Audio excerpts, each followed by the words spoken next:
Welcome to episode 31, A Dynasty Rising or a Sun Setting of the Sports Hour Plus with Miller and Watson. Not a fake out this time.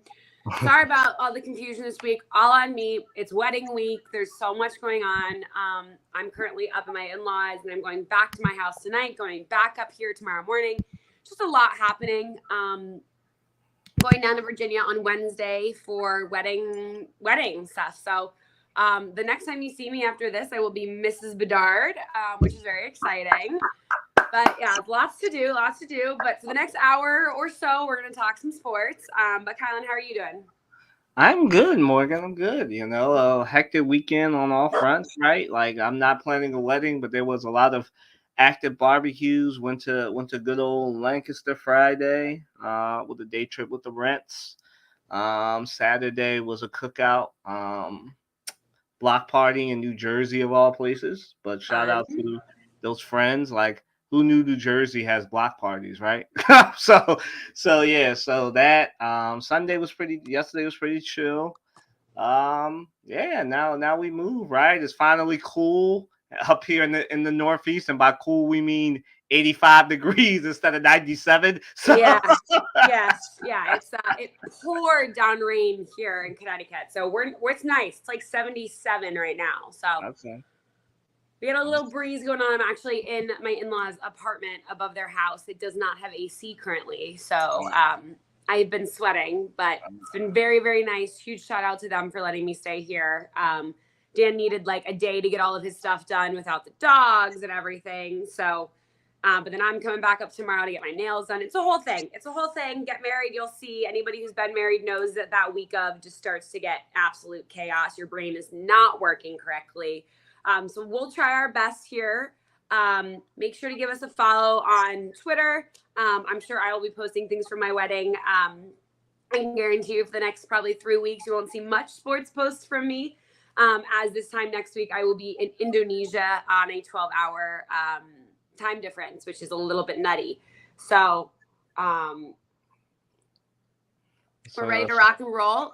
Give us those follows. Shout out to everybody that's been following and good with our crazy schedule this week. So we're going to start with some breaking news. I really don't have much to say on this. I'm not even going to lie. I don't really know much about Kenny Atkinson. But I'm sure that Kylan has a million things to say about him being hired as the new Cleveland Cavaliers head coach. So I'm going to let Kylan take it away. Yeah, so here again, for those that don't know, Kenny Atkinson, a coaching retread. We started this week with JJ Redick getting hired. We'll get to that.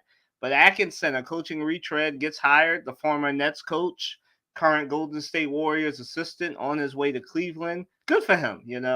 He's a defensive mind. That's what they need in Cleveland. Some more defensive minded people. Um, and I think this is a good hire for them. He's good. The one thing he can do is develop players, and specifically for them, since Donovan Mitchell might not be there, is the development of Evan Mobley and Jared Allen, because that's going to probably be their two stars. I know Cavaliers fans don't want to hear that one, but it's time to maybe get prepared for that post Donovan Mitchell world. And I've been one of the few people, Morgan as well, telling people get ready because Donovan ain't staying. So it's a whole thing. So I would put it at probably maybe like 30-70, 30% that he stays, 70% that he leaves. But I think this is a good hire for Cleveland. Nice little stabilizing hire there, to answer the question. Will this coaching hire convince Donovan Mitchell to stay? I don't think so, just because I don't think that, getting Kenny Atkinson is a move that makes you a title contender. Now, granted, there aren't many man, you can bring this is basketball and not football, and even football. Like, I think we oversimplify it with football too when we say if somebody hires Bill Belichick, that's a Super Bowl. No. So there aren't really that many game changing coaches available. So I mean, this is basically the best of what they had. So good for the Cavaliers for getting an experienced coach. We'll just make Donovan Mitchell stay. Like I just said, I put it at 30-70. 30% that he stays, 70% that he leaves, just because I just don't know if hiring Kenny Atkinson and just relying on the fact that he can make Evan Mobley and Jared Allen more serviceable players, not to be disrespectful, more serviceable to them.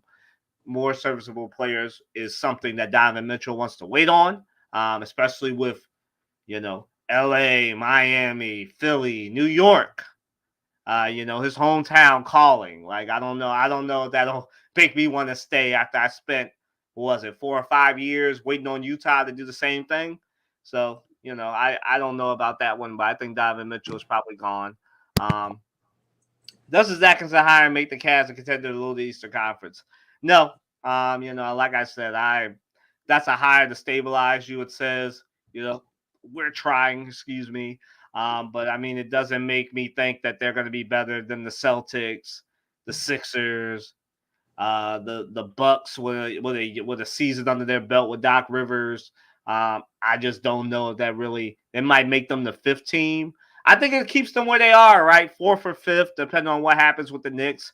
I expect the Knicks to do this, next year. So probably solidly 4th, but they're not in that Celtics, Bucks, Sixers mode to challenge in the East for a title. What do you think about that? Yeah, I mean, I always find it really hard that a coach can make somebody automatically a championship contender. Like, of course they're going to help, but you still have to have the talent on your team to make that happen. Yep, I agree with you. I agree with that. All right, so keeping with the basketball theme, everybody saw this. The Sky cooled the Fever's hot streak. The Fever were streaking. We had a whole segment prepared. Didn't know what each other was going to say about the Fever's 4-game win streak, and then Angel Reese said, nah. so 88-87. Oh, man, what a game. I don't know if Morgan watched, but what a game. I saw some highlights, yeah. Crazy. What a game. Overcoming a 15-point deficit. The Fever's twin tower, not the Fever, the Sky's twin towers of Miller Cardoso and Angel Reese putting Alyssa Smith and Alyssa Boston in jail. I'm sorry, Aaliyah Boston in jail. I mean, what a comeback. Oh, shout out to the Sky. I mean, great. Had lost 2 of these matchups, didn't want to lose a 3rd on their home floor. Shout out to the Sky. I mean, what more can you say? Angel Reese, 25 points, 18 rebounds. Like, I mean, we're going to get to her in a minute, but my goodness, the Sky finally got that signature win in this up-and-coming rivalry between Reese and Caitlin Clark. And I know Caitlin doesn't want to claim it's a rivalry, but girl, it's a rivalry. Yeah. Right. Anytime Angel Reese is tweeting dub, it's a rivalry. Yeah, no, I completely agree. Yes, 100%. Now, you didn't add on that one? No, I think it's more. I mean, the big story in this game is obviously the Angel Reese factor, and we were kind of leading into the next segment or the next topic on this, but. She played amazing. This was her like welcome to the W moment in a good way, She's been playing great all season, but I just feel like this needed to happen for her against Caitlin Clark, against all these things, because people are, will say what they want to say, and we've discussed how, the media is covering different people differently in the W right now, but she played amazing. And I'm happy for her. I like Angel Reese. I think she's honest. I think she's a good player. I think she plays basketball the way that she wants to play basketball. And I think that people get mad at her because she plays aggressive. And I don't fault her for that. I've liked her since she was at LSU. But Kylan, what do you think? Yeah, I think coming up, she's from Baltimore, right? She plays that Northeast style of basketball, and most people don't like that style, that gritty, hardcore, beat you up. We might end up fighting at the end of it. Style of ball, like that's not a style of ball that really goes well with the West Coast, Central West ball that Caitlin Clark and them play. It's not that type of ball, right? Like this is what Angel Reese grew up in. She grew up in Baltimore. That's that gritty style of ball that she plays. And shout out to her, man, becoming more of a mid-range shooter than I thought she would in her first year. Like dropping 25 points, a career high. Like I said, she's the career rebounder. Like beat the rookie record this past week. Like I just, Angel Reese, what can you say? Like, I know Dave Portnoy said it's not attractive basketball, but I don't know. I don't know how to feel about Stu Presidente being from Boston and not understanding gritty basketball, but somehow being a Celtics fan. I really don't understand that. Like I don't understand how the problem is that you have to let women play basketball the same way you let men play basketball. And if all the women were playing the same way that Angel Reese was, nobody would say anything. But there's always those people that are a little bit more aggressive in any league. We talked about this last time. I mean, look at Pat Beverly. I mean, people love him, love watching him play. But, if he was on your team, you'd love him. If he's on the opposite team, you might not like him.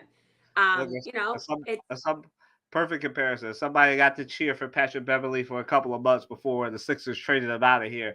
He's a great guy to have on the team. It's a great comparison. But he's annoying. That's what he is. When he's not on your team, you hate him. When he is, you love him. So you have those people in every sport. You really do.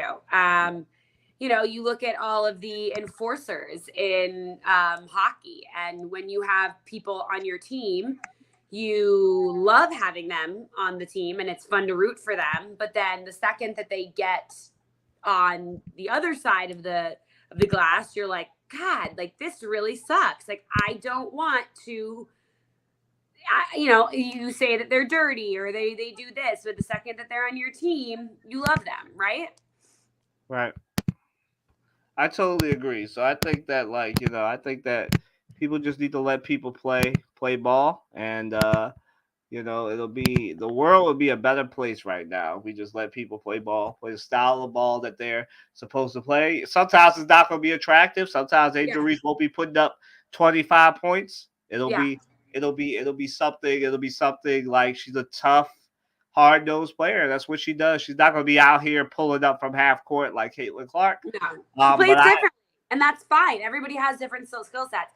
For hockey, if you are a hockey fan, I was like, who can I think of? I'm a Caps fan. I should have thought of this right away. Tom Wilson is a perfect example of that. We love having him on our team. He is the greatest enforcer, but everybody else says he's a dirty player. He's be kicked out of the league, blah, blah, blah. But I guarantee you, if you had Tom Wilson on your team, you'd love him just as much as we do. Yeah. I mean, it's a perfect, it's kind of, like I said, she's kind of like a more skilled Ron Artest. That's what she is. Yeah. That's not her player comparison at all. That's not me saying that she'll end up like Ron Artest, but that's what she is. She's that defender. She's that hard-nosed player. She's that person that that's what she's gonna do. She's gonna do whatever you need her to do to win, like she did yesterday.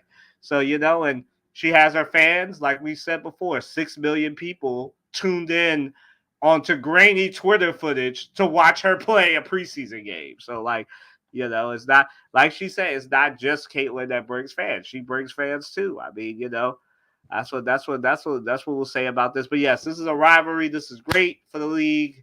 We're talking about Caitlin Clark and Angel Reese and not talking about either one's fans for once after the last 2 weeks.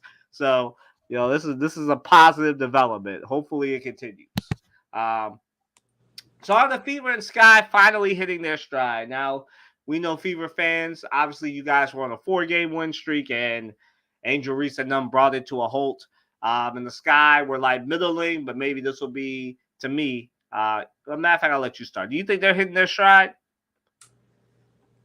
Yeah, I do. But I think that it's hard to say that just them are hitting their stride. We're at that point in the season where they've kind of started to gel together as a team.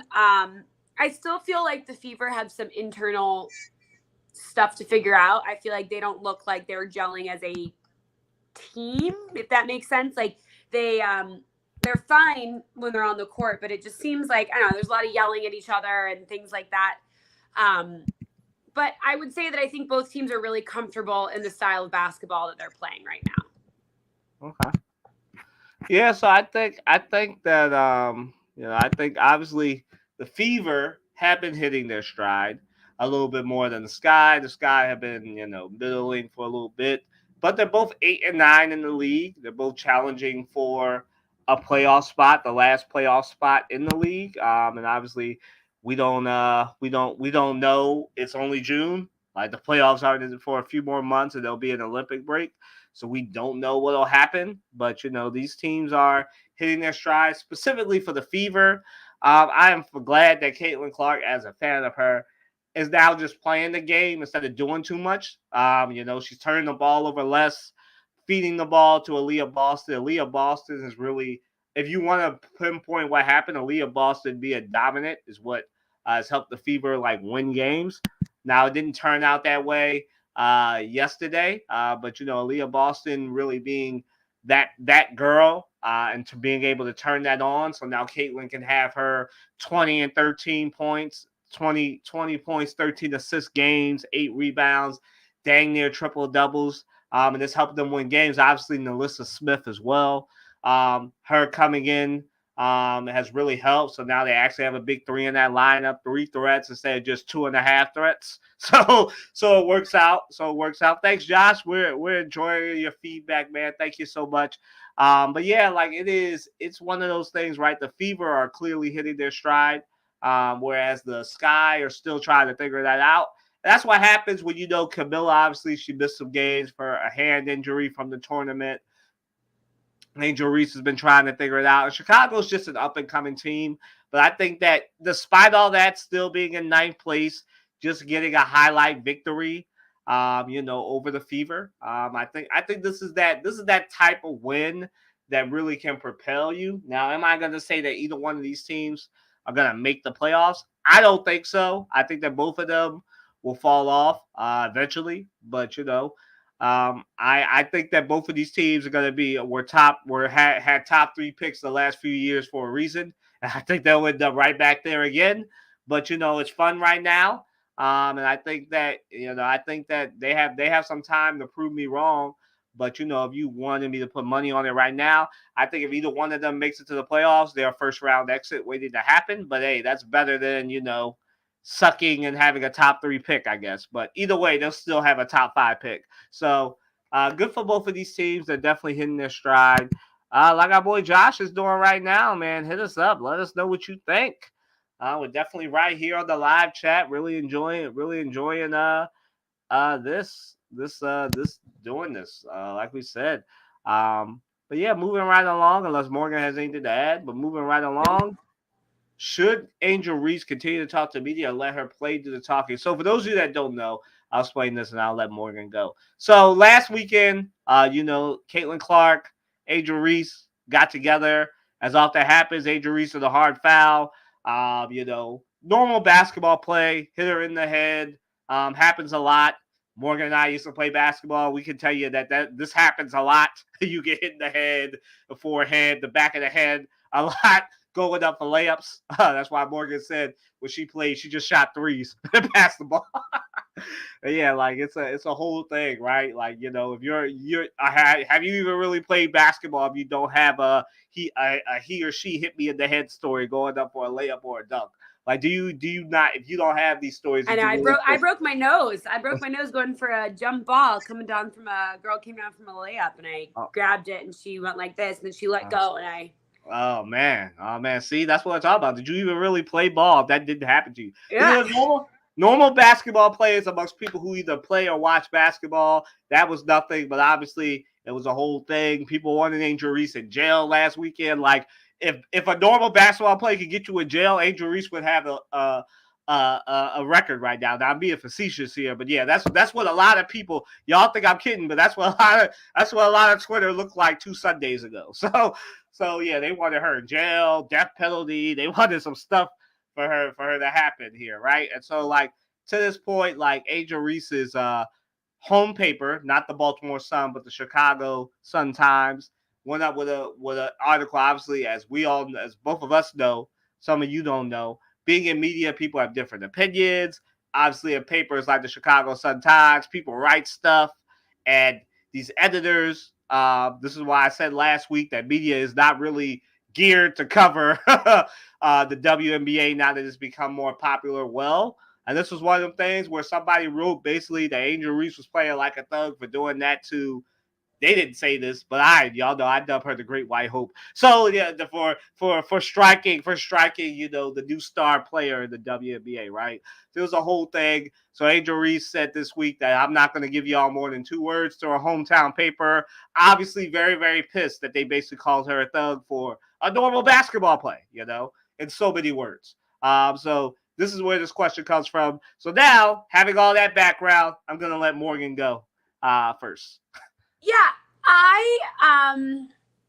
the hard thing about this is that I don't think it's any problem that Angel Reese talks, because if she didn't talk to the media, she'd get shit on. Do you remember when she didn't talk to the media after that one game and everyone shit on her for not talking to the media? Like, she's gonna get crapped on either way, so she might as well say what's on her mind. The hard part is that Caitlin Clark is not talking, so it makes her look even worse. You know what I mean? And not that she is worse. She has every right to say everything that she's saying. I see both sides of it. I think that she very much understands what she's doing when she speaks. She's not dumb. So somebody has told her you have 2 paths to go and you can continue to speak your mind, or you can stay quiet and do the Caitlin Clark thing. Either way, you're going to get crapped on. It's already been proven. She tried the not speaking route.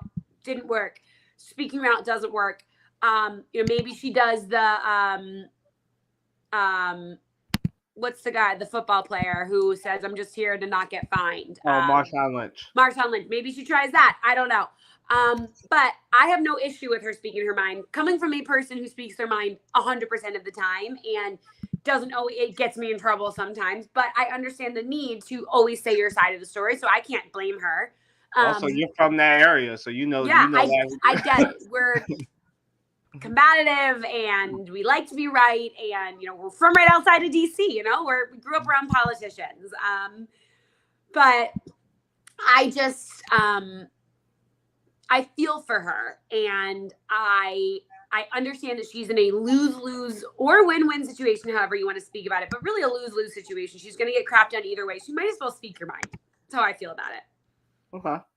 Yeah, I mean, okay, look, so those that don't know, right, basketball is a little bit like football in this case, whereas football players don't get fined for not speaking to the media. Obviously, basketball players get fined a lot more for not speaking to the media because basketball players have more games, and they make it a point to, like, because these reporters, as Morgan and I have done, you get to request a basketball player if you want to talk to them, whether that's in high school, college, or whatever.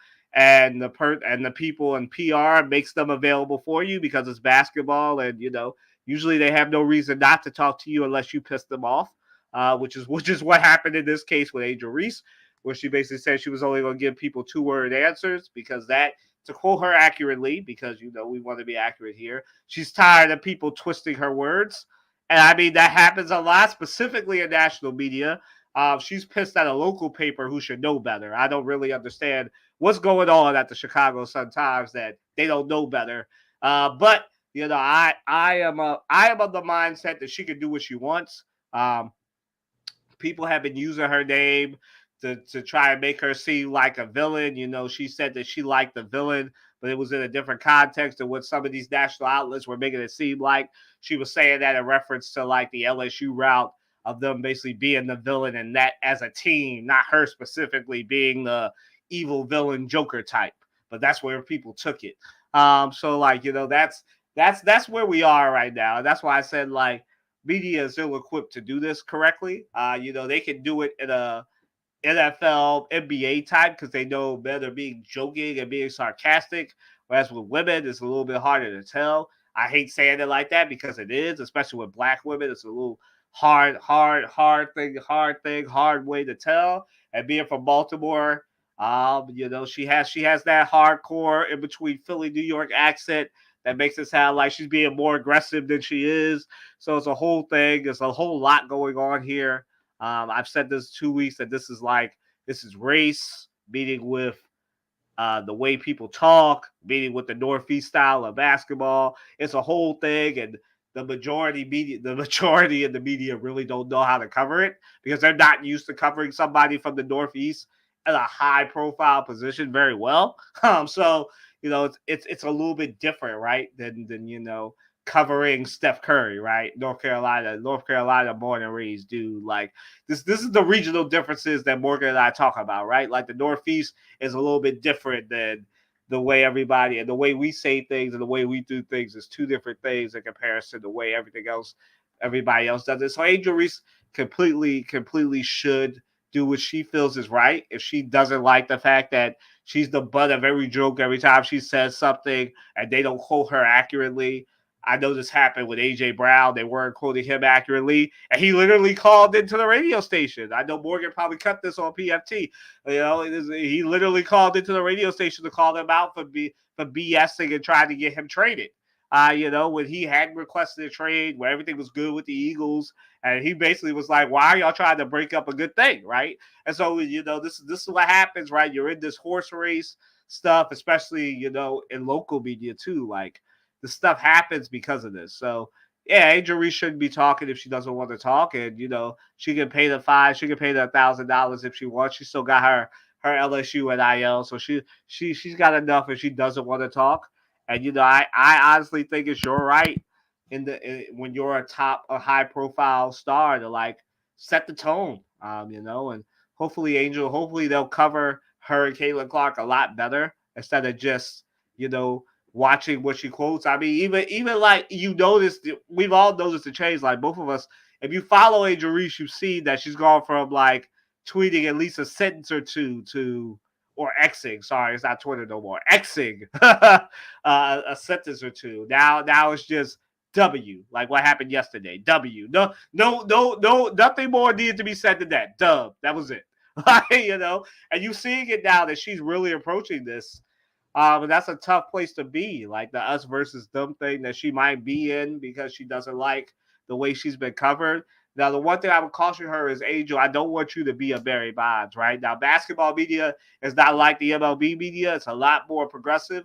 But basketball media is a lot of people have long memories. So what I don't want to happen to you is that 10 to 20 years from now, when you're up to go to Springfield and Morgan and I or one of us or not both of us are there, highly excited to talk to you, and you have to wait a long time to get into the Hall of Fame because people didn't like that you never answered their question. So it's a hard route you're going, Angel. So I just want to. I know you probably don't listen to the show, but if anybody who represents you listens to this show, it's a hard thing to do. Like it doesn't really happen in basketball media a lot, but basketball media people have a long memory, and they're not all young and okay with it like Morgan and I, because we both come from the same area you come from. So we understand what you're doing, but some of these people are from different areas where they're from very passive aggressive DC like areas where that bluntness that we all have doesn't really fly. So I would just caution you and either not talking to the media or just doing one word answers because that can backfire come when we expect for you to be in the Hall of Fame. But do you, girl? I'm supporting you 100%. Do you? As long as it's nothing egregious, I'm with you. So moving right along. Unfortunately, another week where we're covering a big time athlete passing on Willie Mays. Passed. I was talking about this just before we start. This has been a wild couple months of big time people passing. And I mean, a lot of them are older or have been sick. It's not, I don't want to say unexpected, but it's like, it's just sad. It's like, calm down 2024. You're taking a lot of people away from us, Yeah. So for those that don't know, or you've been living under a rock, don't have Twitter, don't have alerts on, Willie Mays passed. I think it was Tuesday, Wednesday. Passed last week. I think he was in his late 80s, early 90s. So, like Morgan said, expected, but a legend gone early. So yeah, passing his legacy. I mean, this is one of the people, right up there with Jackie Robinson, right? Well, after Jackie, clearly, but who broke the color barrier. One of the best players, like. Willie Mays was a highlight reel. Like, for our grandparents and for our parents, this was the highlight reel for them. Like, this was the Ken Griffey Jr. This was their Ken Griffey Jr. This was the predecessor to Ken Griffey Jr., the predecessor to all those highlights, the plays that we like, the diving catches, the catches at the wall, the going through the wall to catch the ball. All Willie Mays, all things that Willie Mays did that really, really is in baseball now, stuff that people just take for granted, right? Diving catches. People forget that, a lot of these baseball players were just basketball players too, were just plumbers and sports was really their hobbies, right? And it was people like Willie Mays who like made it so people could make a career and a living off of their sport of choice. So I mean, it's unfortunate that he passed, obviously, but like Morgan said, 80s, 90s kind of expected, but very great and fulfilling life. I was going to say, somebody who lived a great life, changed the world for a lot of people, changed sports for a lot of people. It's a rest in peace for sure. It is a life well lived. It is a thoughts and prayers to his family, but also knowing, I'm sure this has been really I said this, I think, I don't remember, maybe it was when Bill Walton passed, that this has got to be kind of special. Again, especially for somebody at his age, that now all these stories are coming out and people are saying how grateful they are for him, blah, blah. It's got to be really cool for the family. So I'm happy that they're able to see all of that, and hopefully helps kind of ease the pain of what they're going through right now. Yeah, 93 years old, man. So lived a fulfilling life, and like we said, really was the highlight reel along with Jackie Robinson of black players coming in, and obviously baseball struggling with it right now with the decline of high profile black players, but it ebbs and flows in baseball a lot, so it'll be back. All it takes is like a Willie Mays or a Ken Griffey Jr. to come out of nowhere and make it popular again. So in the black community, and we'll see that again. But speaking of legends, Reggie Jackson, right? For those of you that don't know, obviously they did the Rick Wood game. We talked about this last week with the Negro League stuff, and obviously to honor that history, they had a game at Rick Wood.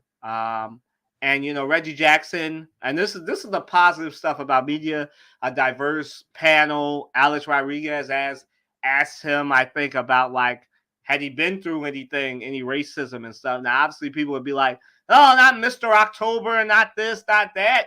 But he told a story about being in, and it's always Roll Tide, it's always Bama, right? Birmingham, being in Double-A Birmingham, being with a team, and how he couldn't eat because he was Jim Crow, right? Shout out Byron Donalds, right? Yeah. Jim Crow is great for black people. Just ask Reggie Jackson, right? So yeah, like very, very, very very, very hardcore panel, right? Like not something that you think that you would get on something associated with Fox, right? Like very, very hardcore panel where he was just really talking about what he went through being in Alabama, being from Pennsylvania, not really dealing with that type of racism, and then going down there and really experiencing like Jim Crow and how it affected him and how it affects him even to this day, right? A Yankees legend, a baseball legend, and it's still so raw, right? And it reminds me, Ruby Bridges is only 70 years old. Like, it really was not that long ago that, people were getting lynched and Jim Crow was allowing black people, my skin tone, not to be able to do stuff like this, not to be able to drink water. So, like, the fact that people are still alive that can still remember this stuff like Reggie Jackson could, I think it shocked some of the panel members that he could so vividly remember this at dang near 80 years old. But the experiences like that, you remember it. I mean, let me just check because Willie Mays is 93, and I know Reggie Jackson isn't that far off from him.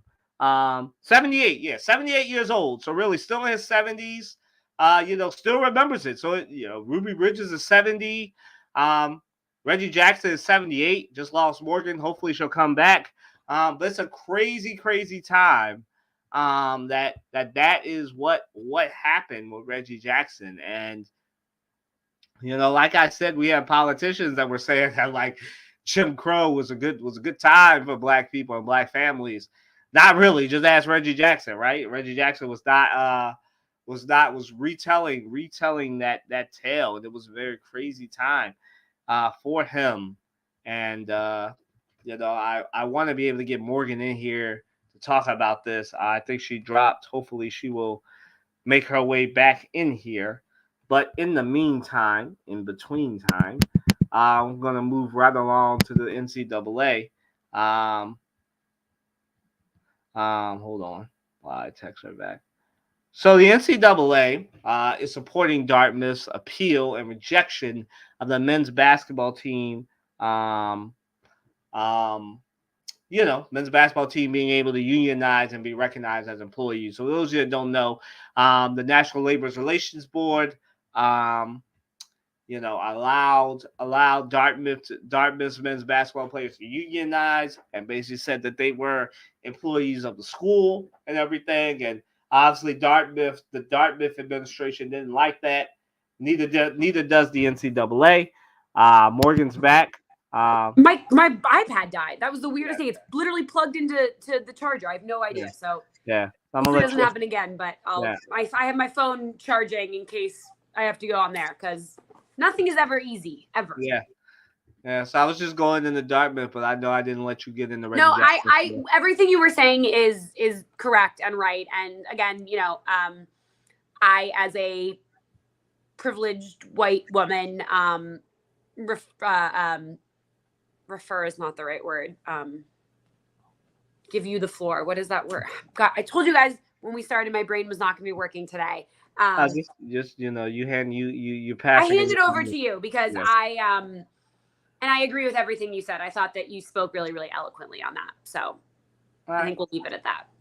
Cool. All right. So the NCAA, I just went through it. Dartmouth, Morgan and I kind of expected this. We talked about this basically a month or two ago when this happened. That Dartmouth, the NCAA basically has to support Dartmouth because if this is allowed to go through, then it kind of puts the nail in the coffin finally of amateurism. So, my reaction to this is, it's kind of expected.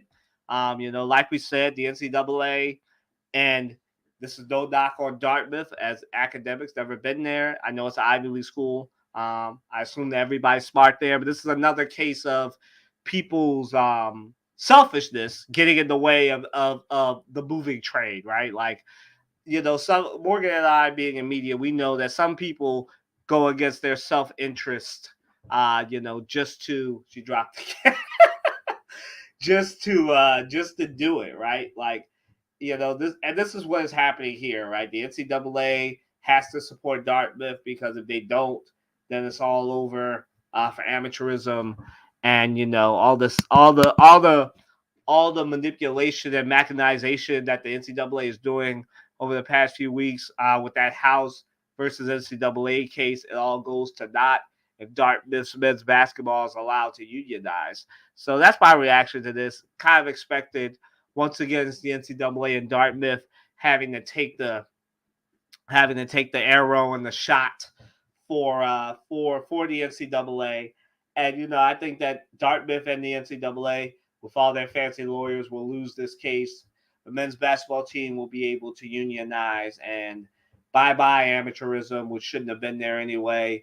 And now the student athletes will have the right that every student on college campuses around the world have, which is to maximize the amount of money you make during those 4 years of school. So I'm all for it, and I think that this is great for.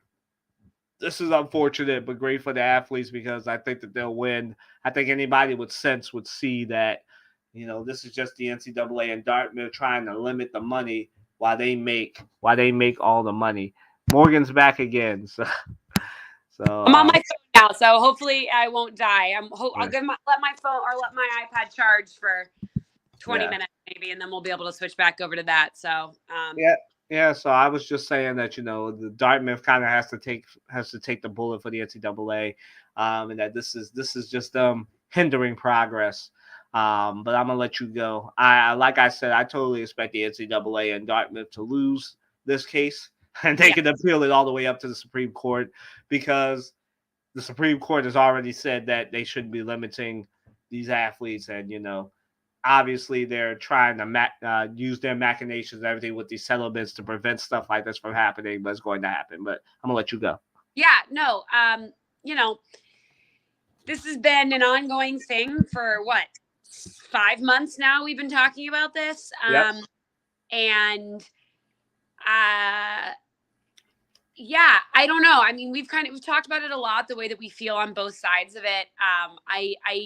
Again, I see both sides of it, and I don't know. At some point, the NCAA, I just feel like, do we feel like this is a losing battle for them? Yeah, I mean, like I don't know why. At what point? Why don't you just support your athletes? Like, isn't that what you're supposed to be? Like, the athletes don't really have a like players union, so isn't the NCAA supposed to be kind of like that for their athletes? And I just feel like they are always against the athletes no matter what. And yeah, I don't know. That's kind of where I'm at right now with that.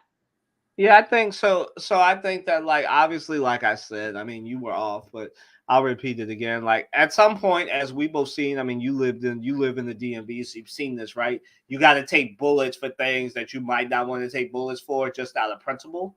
I compare it very favorably to, neither one of us are parents, but parenting, right? You never want to admit, like, when you and I got our parents on something that was very simple. You never want to admit, as a parent or as a teacher or whatever, that you're wrong, right? So this is one of them things, like, as the old saying goes, like, cutting your face to spite yourself, or whatever the thing is, like that saying, like, this is what this is. Dartmouth has to take the bullet for the NCAA, even though I'm sure Dartmouth have a lot smarter people than me that understand that they're going to lose this, but they have to do it for the principle of the NCAA and keeping amateurism alive. So it's one of them things. But moving right along. So, is this the NCAA's last stand as far as trying to prevent the athletes as employees movement? I think so. Don't know what's going on. Morgan, there you are. I'm here. I can hear you the whole time. I promise. Okay. All right. So, is this the NCAA's last stand as far as trying to prevent the athletes as employees movement? I'm gonna let you start here, because I think this goes to what you were saying just a few minutes ago. I mean, I hope so. But if you were eventually going to let them do it, then why? And why would you do it this? You know what I mean? Like, I don't know. I just feel like they are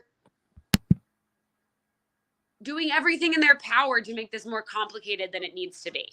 Does that make sense? Yeah, no, I totally agree with that. I think that they're doing this stuff because they have to, right? They can't, we've seen it, like, these coaches don't want to share money. Like, you've seen some of them retire. Dan Hurley being the exception. They're retiring. These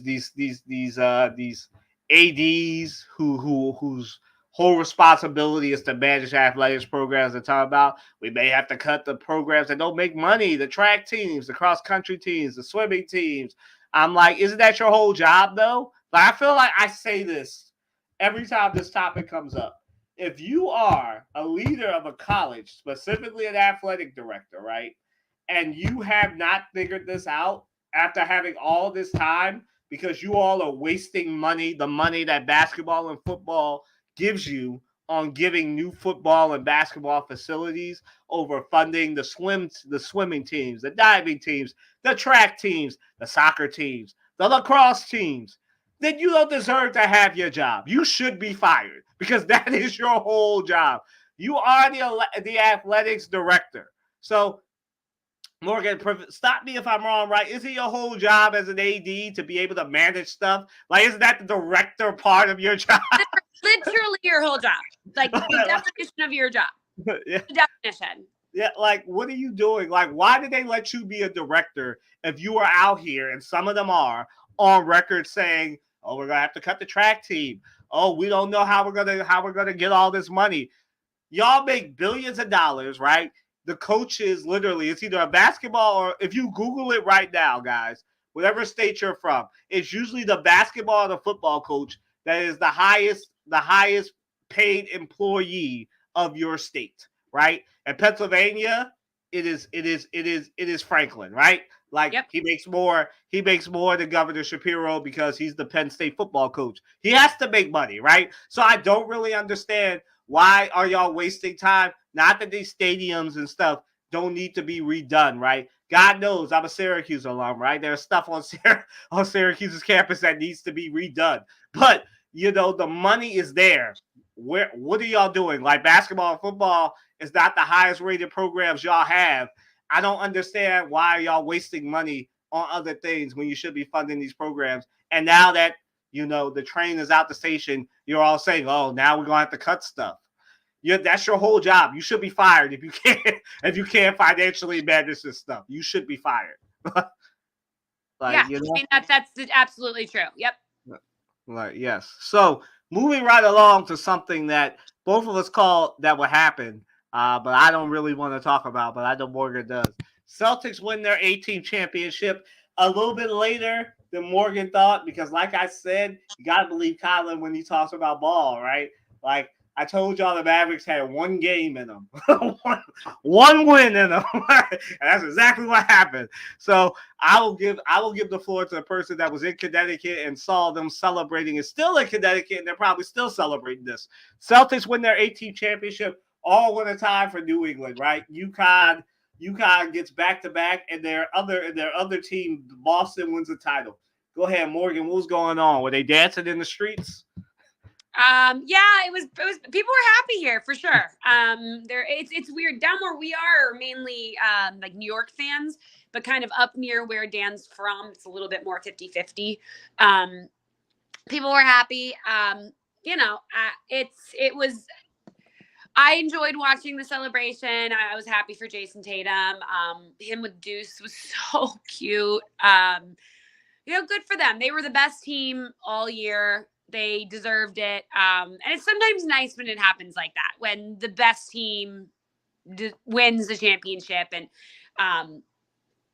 but yeah, hand up, I was wrong. I thought it was going to be a sweep. We'll get to hockey later, which I was so wrong about. But yeah, I mean, I'm happy for them. I felt like it was their time. Is this a dynasty building? I don't know, but it definitely felt like this year was their time. I don't know. They have a lot of young players. They also have some older players. So we'll see what happens if they're able to keep this group together for another year. I can see good things happening, but you never know. It's a volatile sport, a volatile league. Yeah, well, let me just say, right, congrats to the Celtics. Even though, as Morgan knows, I didn't want this to happen, but Jason Tatum and Jaylen Brown deserve to get a championship after being so close the last 3 years, and they got one. Do I think this is a dynasty? I mean, there hasn't been a dynasty in the NBA in 6 years, right? Like, the last dynasty was the Warriors when they beat the Celtics almost exactly 5 years ago, right? There has not been a repeat champion in the NBA since then, right? And so it's crazy because a lot of people are like, "Oh, basketball is so top heavy." It has not been top heavy in like the last 5 years. We haven't had a repeat of games in a while. Repeat finals champion, double back to back. It's not like the NCAA. It's not like the NFL with the Chiefs going back to back. We already know half the ending. I wanted to put this question in there, but I know it would piss some of y'all off, especially because, some of y'all out here saying the NBA had a boring playoffs. But, I kind of laugh at that, especially from football fans, because like we already know half the Super Bowl every year. So I don't even understand. It doesn't even really matter. I've seen people say all the time, "Oh, football's a fun playoffs." And I kind of laugh at that because I'm all like, we don't have the playoffs every year. Like, what are you talking about? We don't have the Super Bowl every year. We know it's going to be the Chiefs. We don't know how we're going to get there, but we know it's going to be the Chiefs. And before that, we always knew it was going to be the Patriots. And college football's no better because we know it's going to be some form of Alabama, Georgia. And when it doesn't happen, we're all shocked, like what happened this past year. So, it's a whole thing. Like, this is why I always laugh at football fans who want to tell me that football has the best playoffs and they're NFL fans. And I'm like, we don't have the playoffs. No, actually, we know both sides of the Super Bowl every year. We know it's going to be the Chiefs, and we know it's either going to be the Eagles or the 49ers, because that's what it's been the last 3 years. So we know exactly the Super Bowl every year. Like, so I don't really understand this. Like, I really have a hard time with this. But is this a dynasty? No, it's not a dynasty. Boston's going to be a team. They're going to be able to compete. but I think they're going to lose Derek White because they'll lose that bidding war, even though they'll have his bird rights. I literally, it's not a dynasty just because of the way the NBA does stuff. Like the NBA is not the NFL. They figured out how to, for lack of a better term, basically super team proof the NBA, because that's basically what they did with this new CBA, right? And the NFL doesn't do that. Obviously, they have a salary cap which prevents this, but teams like the Eagles and 49ers have figured out a way around it, right? So, but in the NBA, we're going to see what a super team looks like, but I don't think Boston will be able to keep, especially with this being the first offseason of the new CBA and the apron and not being able to get veterans on the minimum contract anymore. I think it's super team proof. I think the NBA is super team proof right now. I think the parity that we've seen over the last 5 years is proof of this.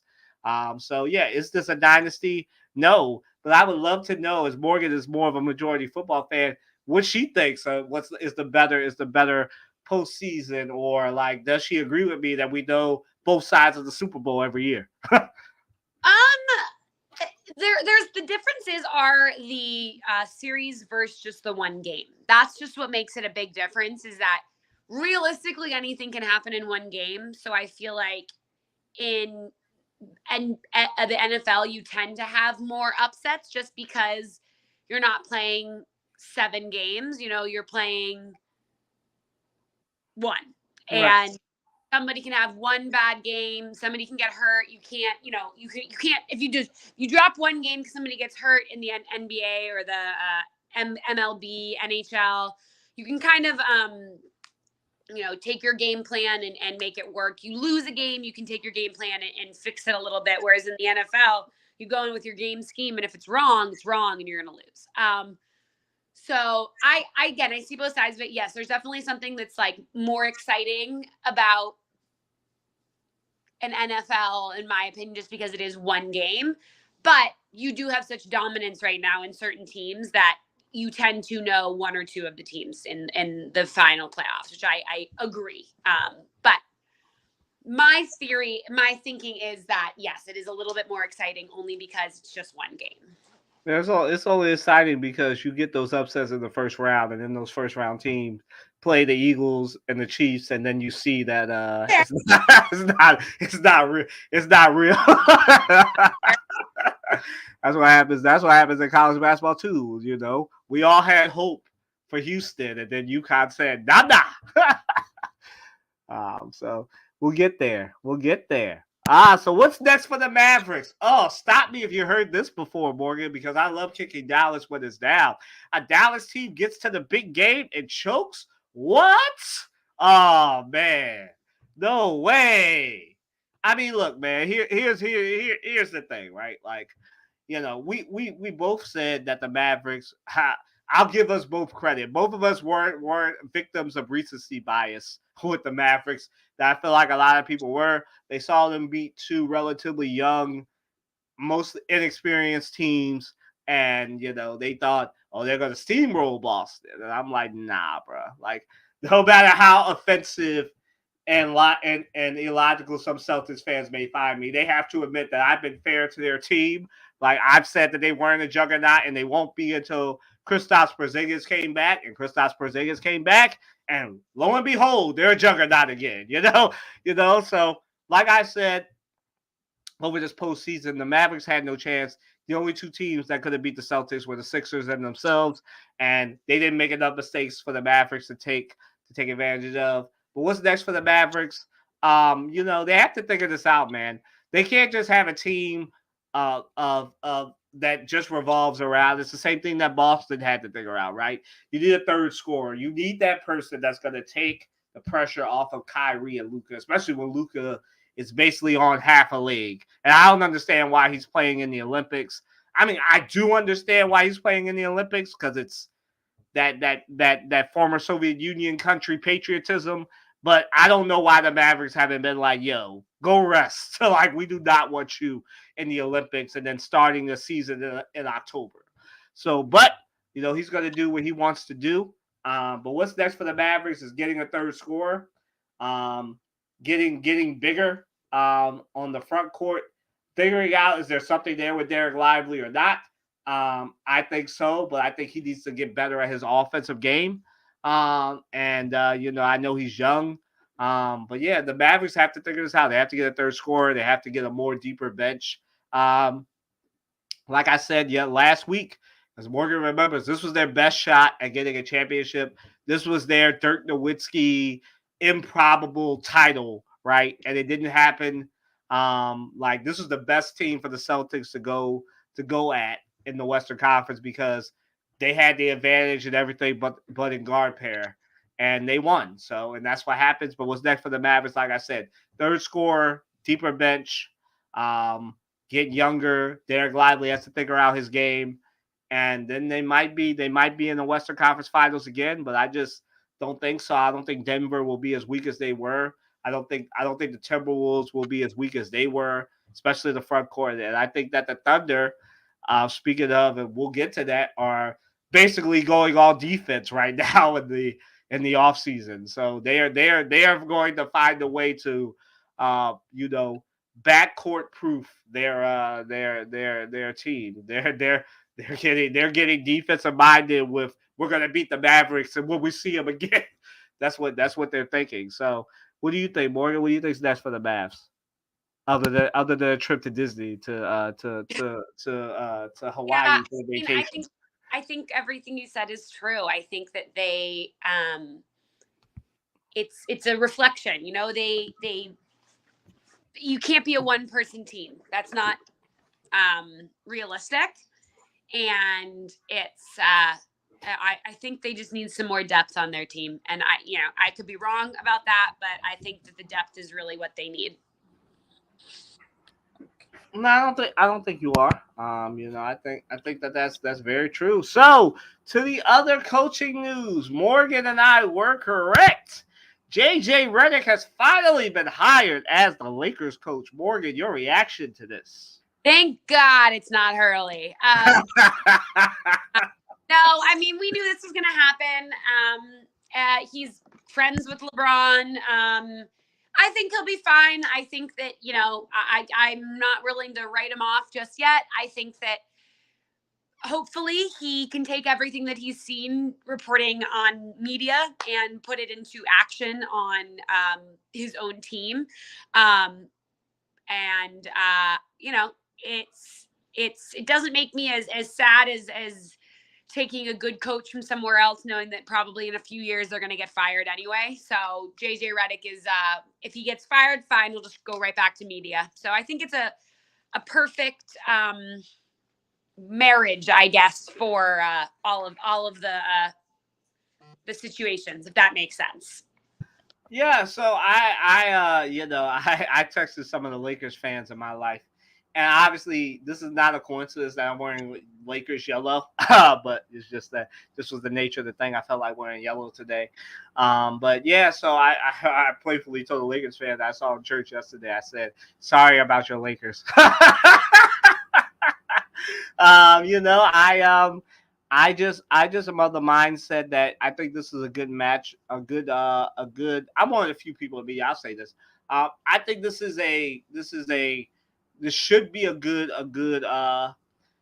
pairing, but it also could be a nightmare waiting to happen. Just because I think that JJ Redick, even though he's been in media as a former player, I think that not all former players are meant to be coaches. I said this last week.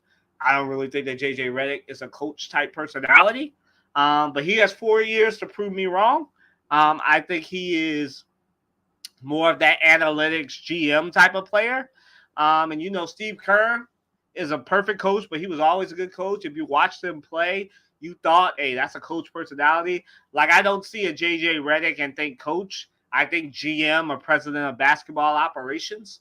I think he could be like the Brad Stevens, the Daryl Morey, the mind behind the team, not necessarily a coach type. But I think that JJ is a mellow guy.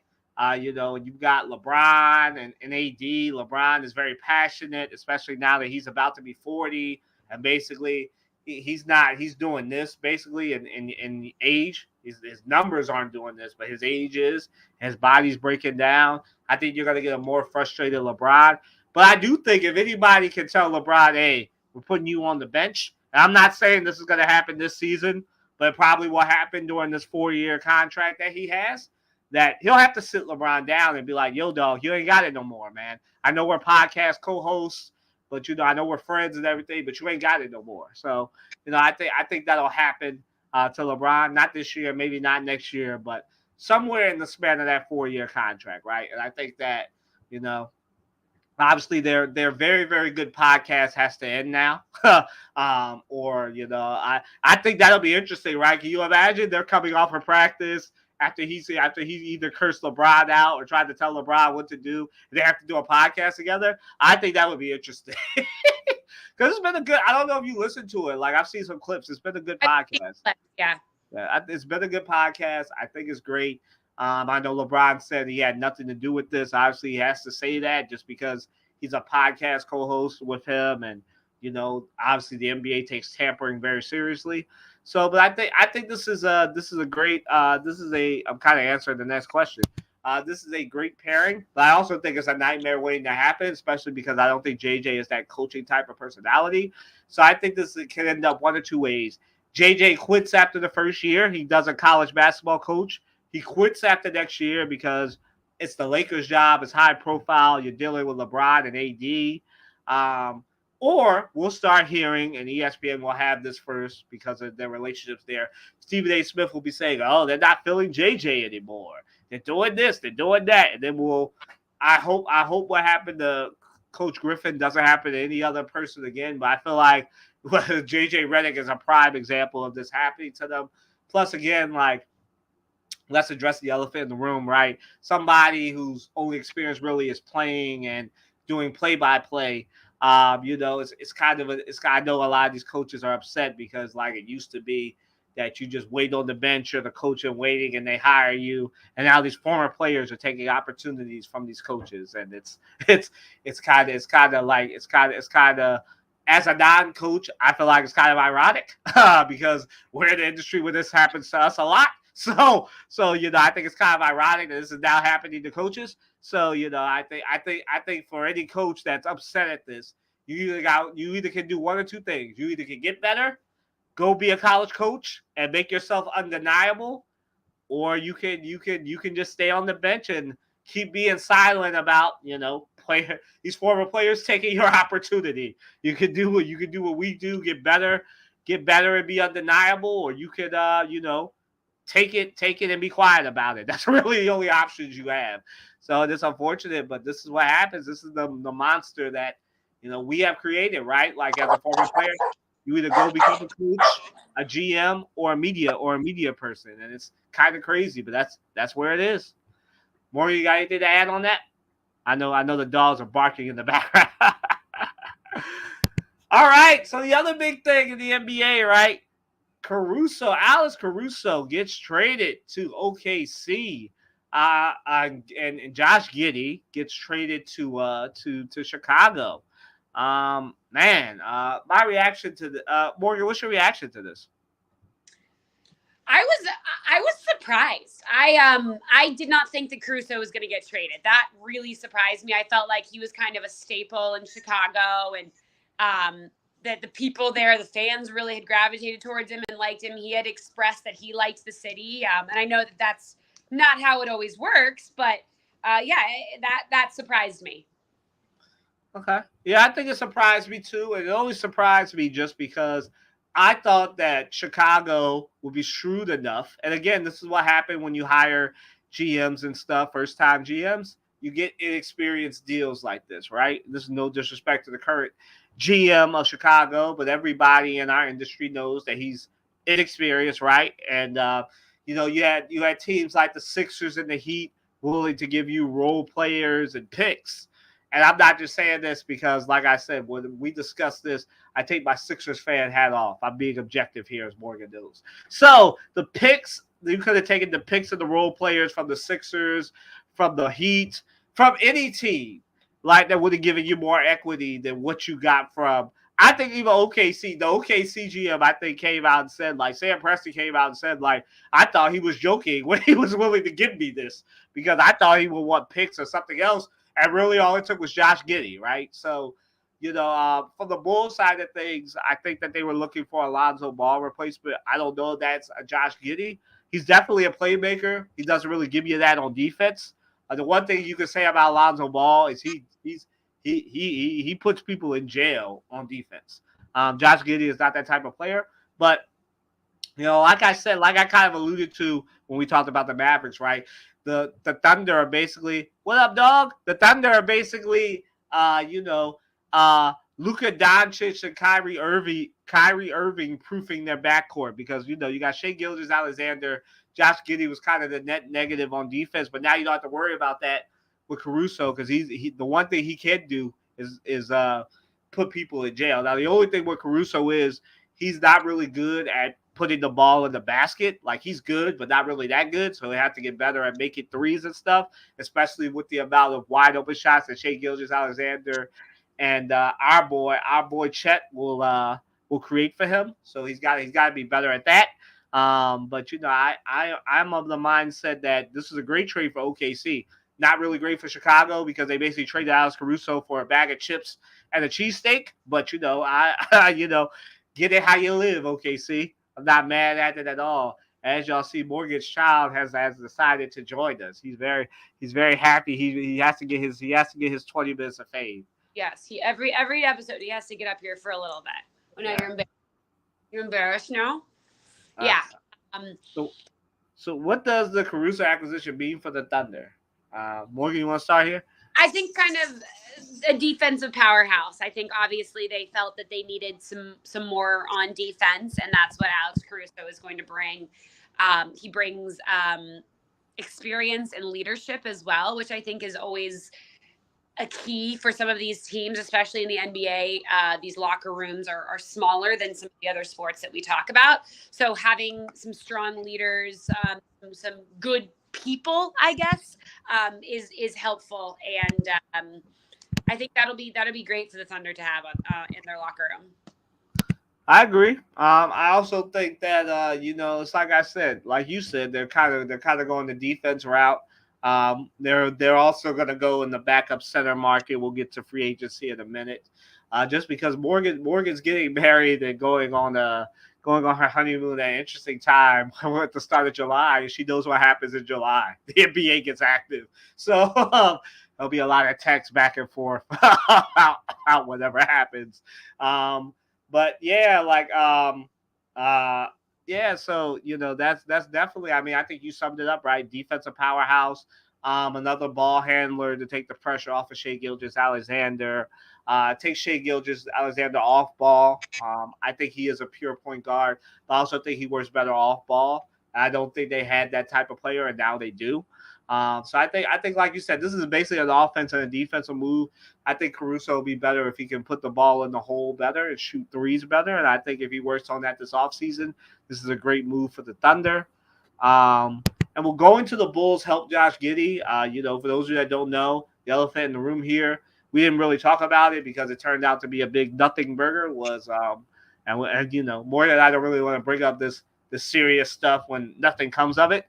But for those that don't know, he did have a quote unquote sexual assault of a minor. And that turned out to not be true. So to be fair to Josh Giddey, that turned out to not be true. And I know he took a lot of heat for that because the Thunder were still letting him play. But again, we brought this up before that the NBA has former CIA and FBI agents on their investigative team. So if they felt something happened, he wouldn't have played. It's not like the NFL, so he would not have played. But I think this is only going to help him. He gets to go to a situation where they're not really expecting playoffs, even though it's Chicago. He gets to grow as a player. He gets to go be a star, go team up with Kobe White. And I think that'll work out. It doesn't really make the Bulls a playoff contender, but it keeps them serviceable. And at this point, I think that's all the GM is looking for, even though he's an experienced. I think in Chicago and Detroit, you have two teams that are really looking to build contenders and kind of go the Sixers Boston route and the OKC route. But it takes a as we said, the draft is a crapshoot. We'll get to that in a minute as well. I know Morgan wants to talk about how Donovan Clingan is maybe a number one pick. So we'll see if that happens or not. But I am of the mindset that this can only help Josh Giddey, bigger city, more opportunity, less playoff pressure, and they'll give him an opportunity to grow. Morgan, you got anything to add? Nope. All right. So, what are our free agency expectations? All right, I can start this, right? So, I think the Sixers and Paul George, there's just too much smoke here. Morgan will know. It's kind of reminded me of when Saquon Barkley was being like mocked to the Eagles. And I asked Morgan, as Morgan knows, I texted her and asked her, was this a thing? And she was like, she doesn't know, but she knew that the Giants were probably not going to take it, as sad as that was for her. And it turned out to be true. Saquon came home. And she asked me, I was like, the only thing that I can think of why Saquon would want to come to the Eagles is to come home, right? Come back to Bethlehem, Pennsylvania. And that's exactly what happened. He came home. But I think when there's smoke, there's fire. I think that when a player is associated with a team, especially here in Philly, that usually is going to happen. And like I said, it's a wink thing. I wrote an article for Last Word on Sport about the Sixers not being curious about George. I know y'all like that title, especially for you, Curious George fans as little kids. I just think that there's too much smoke here. I think it's a smoke screen. Shams usually gets stuff from agents. I think this is a smoke screen from the Sixers, especially after, we didn't talk about this, but Joel Embiid went on NBA Countdown a couple of weeks ago just to go and interact with Paul George. I think it's all but a done deal, and I think this is just kind of what the Eagles wish they did, which is to basically take the league off their trail without actually saying it, and just sending a leak to make it happen. So I think that's what this is. But I'll let. So that's my expectation. I think the Sixers will get Paul George. I think Isaiah Hartenstein will end up in OKC. I don't think the Knicks will get him. I think they will get OG Anunoby. Let me just run through this real quick. I think LeBron stays. If he doesn't know, I think the Sixers could be a viable alternative for him. I think Mikal Bridges gets traded just because the Nets aren't going anywhere. I think that the losers wind up being some of the playoff teams. I think the Knicks will be worse. I think the Nuggets lose Contavious Caldwell Pope, another player mocked to the Sixers. I think he comes to Philly as well.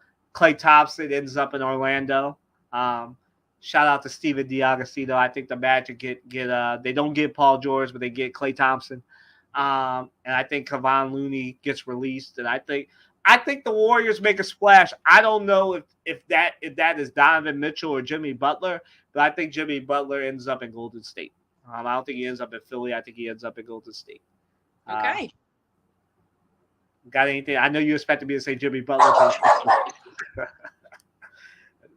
The Dogs won't let you be great. You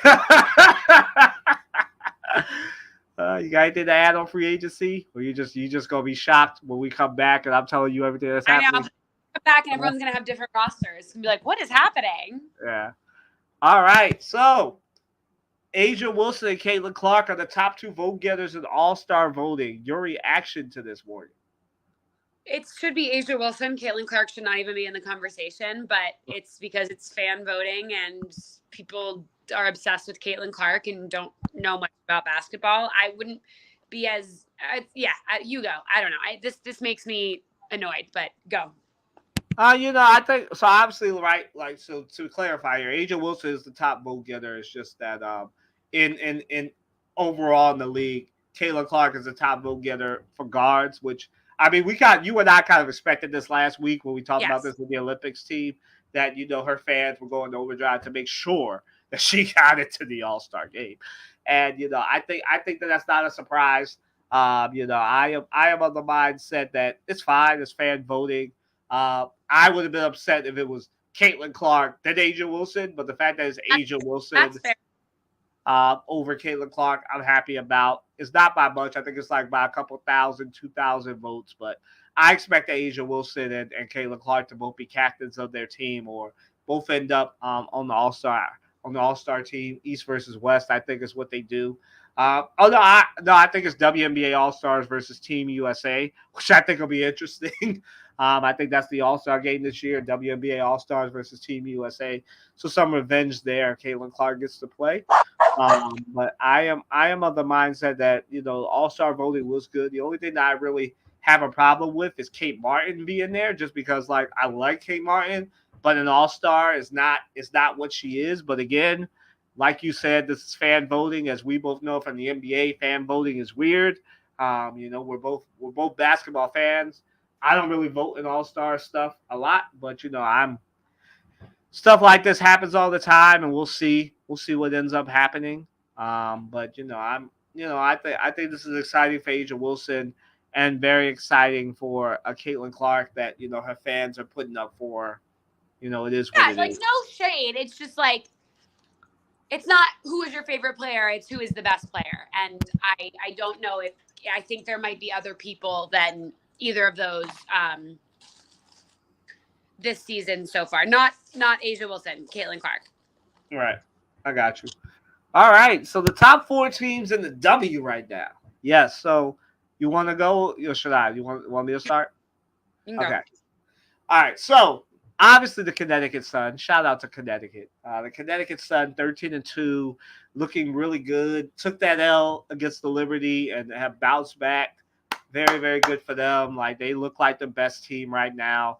And there's nothing else to say. They got that backcourt duo. Alyssa Thomas is doing really, really well right now. Like, what can you say about them? And this is in no particular order. Right now, that's my number one team. This is the rest of these are in no particular order after that.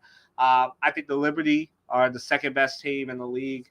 Again, when you have Jonquel Jones, Stewie, and Sabrina Ionescu, who's clearly upset that Caitlin Clark has come in and take her shine. I'm being half facetious there, but probably she's not happy. But like that when you have that big three, I mean, it's hard to compete with that, right? So, but the Connecticut Sun lost to them, but I think it's going to work out. I think that'll be definitely a conference final right there. The Connecticut Sun versus Liberty to go to the championship.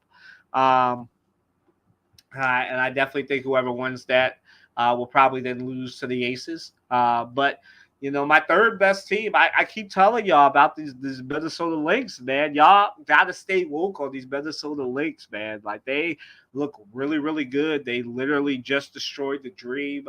Like it's like what can you say about the former UConn player, Nafisa Collier, and her mid-range game is just deadly.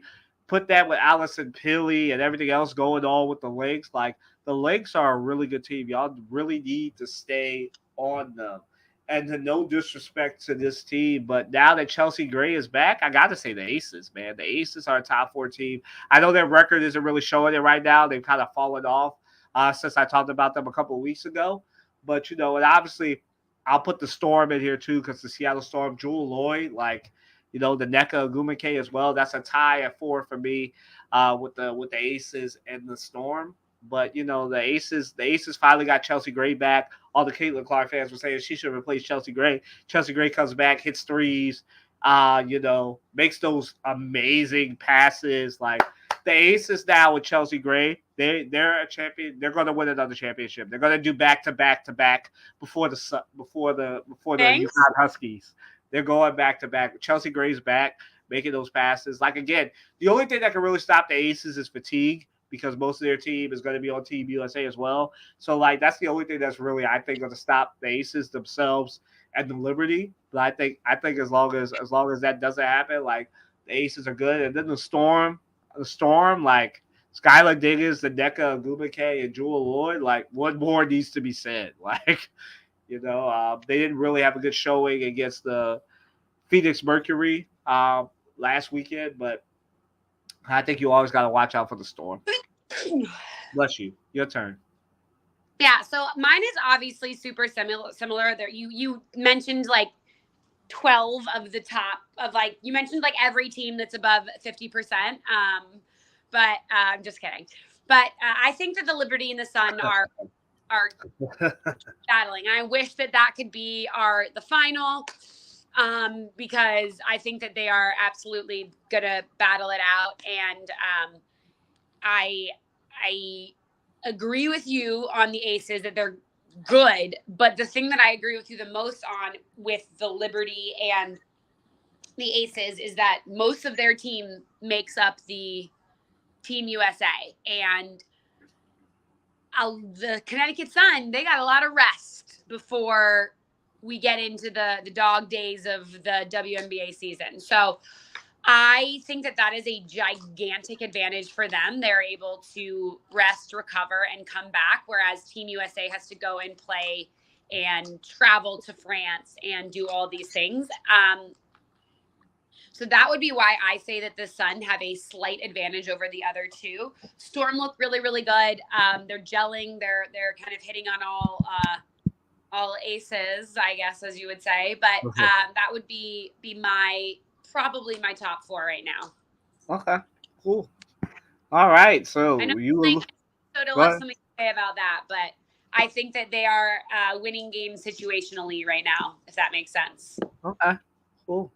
I agree with that. So we're gonna do Morgan Does Hockey. Go ahead. Woo! So hand up. Girlfriend was wrong. Girlfriend was wrong. I said that, it was going to be a blowout. Sweet. Well, we're at Game 7, which is so exciting. Game 7. There's nothing better than Game 7 in hockey. I know basketball fans are going to say there's something better. Hockey Game 7 is freaking electric. I have completely changed my tune. I think that the pressure is completely on the Florida Panthers right now. They are spiraling, and the Oilers have nothing to lose, everything to gain, you know? And the biggest thing that I'll say is when you watch these games, and I think that it comes down to this in these long series, especially when there's comebacks, the Oilers look like they're having fun. They look like they enjoy playing hockey. They are enjoying each other, whereas the Panthers look completely shell-shocked. They look like someone just tried to hurt a puppy. They are just, and again, they've been one game away for 3 games, and they're blowing leads. It's not like the Oilers are coming out and kicking their butt the whole game. No, the Oilers are coming back in the third period to beat them. I think tonight is going to be so much fun. I think it's a must watch. Join in, watch some hockey tonight. I think the Oilers are going to take it only because they look like they're having fun and they're on such a streak right now. And so let's see. Maybe that means put all your money on the Panthers, because obviously I can't get anything with this NHL playoffs right this season. But having the Oilers win would be a lot of fun. It'd be great for Canada. I'm excited to see what happens, but the Oilers are having fun, and I think that's the biggest difference right now. The Canada hasn't won anything since the Raptors, and they're losing. They're losing the beef, so they need something.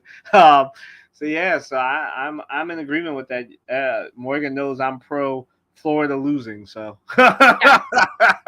so I'm of that mindset. So I gotta always throw Morgan a bone when she's on the show. So a football topic: Hassan Reddick and the Jets drama. Oh man! So for those of you that don't know, right? Obviously, we thank Morgan for doing hockey. It's been an interesting time when we've done it, and we look forward to that being a full season thing come next fall. Yeah. Hopefully. But Hassan Reddick. There's always drama with Morgan's second favorite team, the Jets. Man. So Hassan Reddick is holding out, and the Jets say they don't know where he is, and then Hassan Reddick puts out on Twitter that he's in Japan in full samurai gear, living it up. Authentic Japanese garb. It is. I don't know. What's your opinion on this? I just feel like what the F is going on in the Jets organization right now? Why are none of their star players at training camp or at mini camp? Why can't they get deals done with anybody? Is Salah doing anything? What is going on? What is going on there? Why can't they keep any of this internal? We just kind of got over the whole Aaron Rodgers thing. I just don't understand, and I don't know. I mean, the fact that in 2 weeks we've had the Jets say twice that they don't know where two of their star players are is wild. Wild. Why don't you know where your players are? Right. That's crazy. Right. And Maybe Hassan they Reddick. do. That's just their way of saying that I don't know, but it's mind-blowing and bizarre. Yeah. Yeah, so I'm right there with you, right? I think it's crazy. Obviously, you would think this is very Mike Florio of me. You would think that you wouldn't make a big time trade and help the Eagles not have this drama. And like I don't think you make I think this is GM 101. This is why I said I think Morgan and I would be a great GM pair. I feel like this is GM 101. Like when you make a trade for a big time target, you and the Eagles basically trade defensive ends. Well, I mean, Huff is more of a defensive tackle, but you get what I mean. Y'all basically just trade defensive playmakers, right? Defensive stars. But you don't sign Hassan Reddick. I think that would be the first thing on your mind. It's not like, he's younger than Aaron Rodgers. He's very much cheaper than Aaron Rodgers. Like, you need to do this before you have to re-sign Sauce and all the other players that y'all have. And yet they're just freaking around. And now they're finding out, right? Hassan Reddick is not the 1 or the 2, bro. He left the Panthers after they didn't give him what he wanted. Went to the Eagles, got his money. Thought his contract was too cheap. So the Eagles were like, look, dog, we want to pay you, but we got to pay AJ and Devontae. You're just not our priority right now. So they sent him somewhere where they thought he would. I mean, it's not like the Panthers that would totally screw them over. At least he's still in the PA, New Jersey area. But he's in Tokyo right now, living his best samurai life. And the Jets are proving once and for all that they are the little brother franchise in New York. They're disorganized. Woody Johnson, here's a hot take for you, should just sell the team. He's clearly more into politics than football. Like, what are you doing, bro? Like, get it. Like, how are you running a $1 billion franchise? And how, like, this is why the Jets can't do well. They're poorly run. They're disorganized, despite their best efforts. I don't know how you make a trade and not go the NBA route with having the extension ready. Like, if Howie Roseman has taught you nothing, like, GMs, especially in football, when you make these trades for these disgruntled players, make sure pen to paper is done before the trade is complete so you don't look stupid with almost a month left before training camp starts. This is going to be dramatic. Like, Aaron Rodgers is probably donating to different campaigns as we speak. Like, Aaron Rodgers is preparing that podcast right now. And I'm not really shocked about Aaron Rodgers. Aaron Rodgers is trying his second act to try and get elected senator somewhere. So that's not a surprise to me. And, Hassan Reddick is just living life. He's doing what we do in the Northeast. I'm still going to live life even though we got problems. Y'all got my number. like, that's what he's doing. So, no. I think this is hilarious, and I'm glad it's not my team. I know Morgan's happy that there's a team that's a laughingstock in football and it's not the Giants right now. So, I'm sure she's happy about that. So I alluded to this before. Shams Charania came out and said the Sixers are cooling on Paul George, but now we just had a thing come out where they're saying Hoop Types is reporting that the Sixers very much still are interested in Paul George, and he still remains on the top of their wish list. So Morgan, I'm going to let you go because my bell just rang and I have to check on that. But, stall for me, please. Yeah. So, obviously, I don't have as many opinions on the Sixers as Kylan does because they are his entire world, besides the Eagles, of course. But I think this is an interesting – I don't know how often you hear that a team is not serious or curious or interested in a player, a coach, a GM. I just feel like it's weird to me to put out a statement or put out a rumor that you're not interested in somebody. I guess we see it sometimes in the NFL with like quarterbacks or but I feel like saying that you're not interested or not curious about something is an interesting tactic. And I don't know if that's a tactic because maybe they are interested. You know what I mean? It's weird to me. And I wish that I kind of understood more of where all of this information is coming from and the psyche behind saying something like this. Did you hear what I was saying? No, I heard something about Psyche.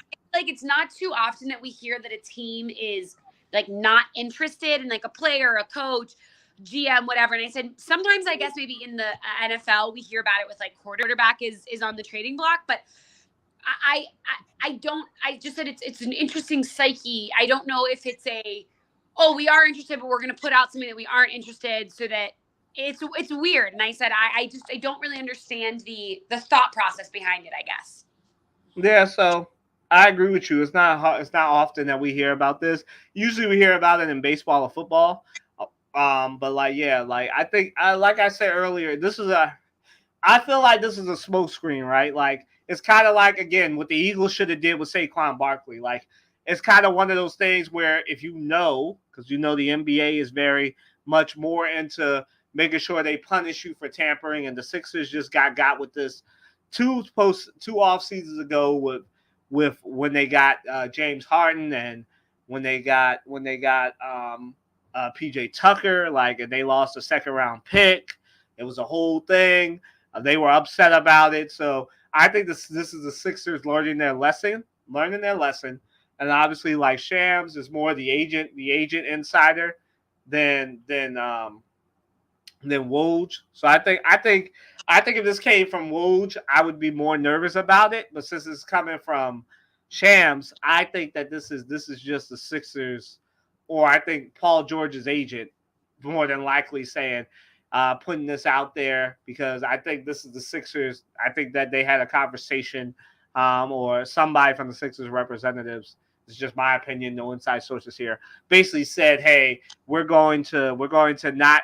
After what Joel Embiid did, and he made it pretty obvious that we want you, we're going now after everybody has seen that and the league's eyes perked up because, the Philadelphia media is very dogged as a member of it and a member of the national media as well.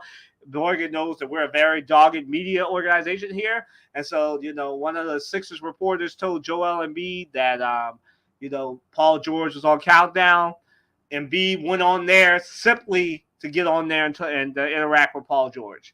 And so once that got out, I knew that this report, something like this would follow just because Daryl Morey and them need to make sure that Adam Silver, that they do not get any more tampering violations. So they put this out there, or more than likely that Paul George's agent put it out there because they don't want the league being upset and saying that they're tampering, especially now that it's out there. Joel Embiid only went on ESPN because he does not do interviews with ESPN.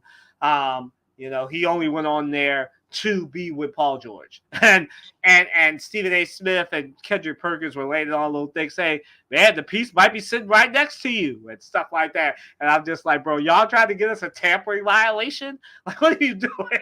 So like the Sixers, I think this is what's happening here. Like, this is kind of reminds me of, like I said, the Saquon and Eagles thing where there's smoke, there's fire. So I think that there's a wink, it's going to happen. I also think that Paul George's agent is putting out there that, he might opt in to put more pressure on the Clippers. You were talking about this earlier, putting pressure on the Clippers to sign that max deal because I know Paul George's wife doesn't really want to leave LA. But, I mean, Philly is just as good as LA. I mean, it's not as beautiful, but, it's not far from New York. You can have your media opportunities, and you can build a Philly media thing. I don't know why people don't look at the opportunity there, but I think that Paul George is top of the list, and I think that the Sixers will wind up. I just said it. Like, I think the Sixers will wind up getting him and Kentavious Caldwell-Pope. They'll get Andre Drummond, and this will be like the Eagles just had a really good offseason. I think the Sixers are due. This is their time to have a really, really good offseason. But we'll see, And yeah, moving right along. So what are the ideal moves they can make to be legitimate title contenders? Give Paul George and/or LeBron, Jimmy Butler, or Klay Thompson. And I think that makes them better because I think that a Paul George or a Klay Thompson or LeBron James can shut down the Jason Tatum or Jaylen Brown. At this point, what the Sixers need is somebody who can take away Jason. You need a Tatum. You need a Tatum. Somebody who can slow down Jason Tatum. You're not gonna have a Tatum stopper, but you need somebody who can slow down Jason Tatum because he's been the Sixers killer. So I think at this point you need a Paul George, you need a LeBron, you need a Klay Thompson, somebody who can put a body on Jason Tatum. Do you think that's something that can come through the draft, or is that something that they need to trade for? Yeah, so we're gonna get there, but since we're there, I think that they can get Jared McCain, man. I think that they can get Jared McCain from Duke. I think they just did a workout with Alex. I don't know what his last name is from UConn. I can tell you they're gonna get a UConn player. Y'all right here. If it's Alex Caravan, he just went back to UConn because he doesn't want to play for the Sixers so bad. No, it's not Alex Caravan. They just had a workout with a UConn player. Hold on, let me find it. Is it Stephen Castle? No, it's not Stephen Castle. It might be though. Hold on. It wasn't Klingon. Nah, they can't. Tristan Newton? Yes, it was Tristan Newton. Newton's awesome. Awesome. Yeah. He has the record for triple doubles in the NCAA. All right, well there you go. Yeah, Tristan Newton was who they worked out. I think he'll be perfect for the Sixers. But I think at this point it's Jared McCain, or it's they're looking for like a small forward guard type. I think it's Jared McCain. I think Yves Messi also works. They're looking for a Missy. I think he also works. They're looking for a backup center to Joel Embiid. That could work too. But I just think that they need a Tatum stopper. So I think that's Jared McCain. That's Tristan Newton. Can he play defense? Yeah. Okay. Yeah. They just need somebody who's long and can put the ball in the hoop and can shoot shots. He can shoot. Tristan can shoot from legitimately anywhere on the court, and he is the king of like, you need a shot, Tristan's got it, and he's so calm, cool, and collected all the time. He was our All-American this year. All right, well, I need you to get that Sixers jersey ready then. No. He worked out for the Sixers. Honestly, no. I will root for Tristan Newton wherever he goes. I will. Dan and I are not. We don't have an NBA team. We root for UConn players in the NBA. I'm somehow hoping that either Tristan or Castle or Klingon goes to the Wizards. I think that would be super fun. But we're still talking about your team, so. But yes, I think that Tristan would do really well on the Sixers. Yeah, so I think it'll be Tristan Newton. I think Jared McCain. I think they're talking about.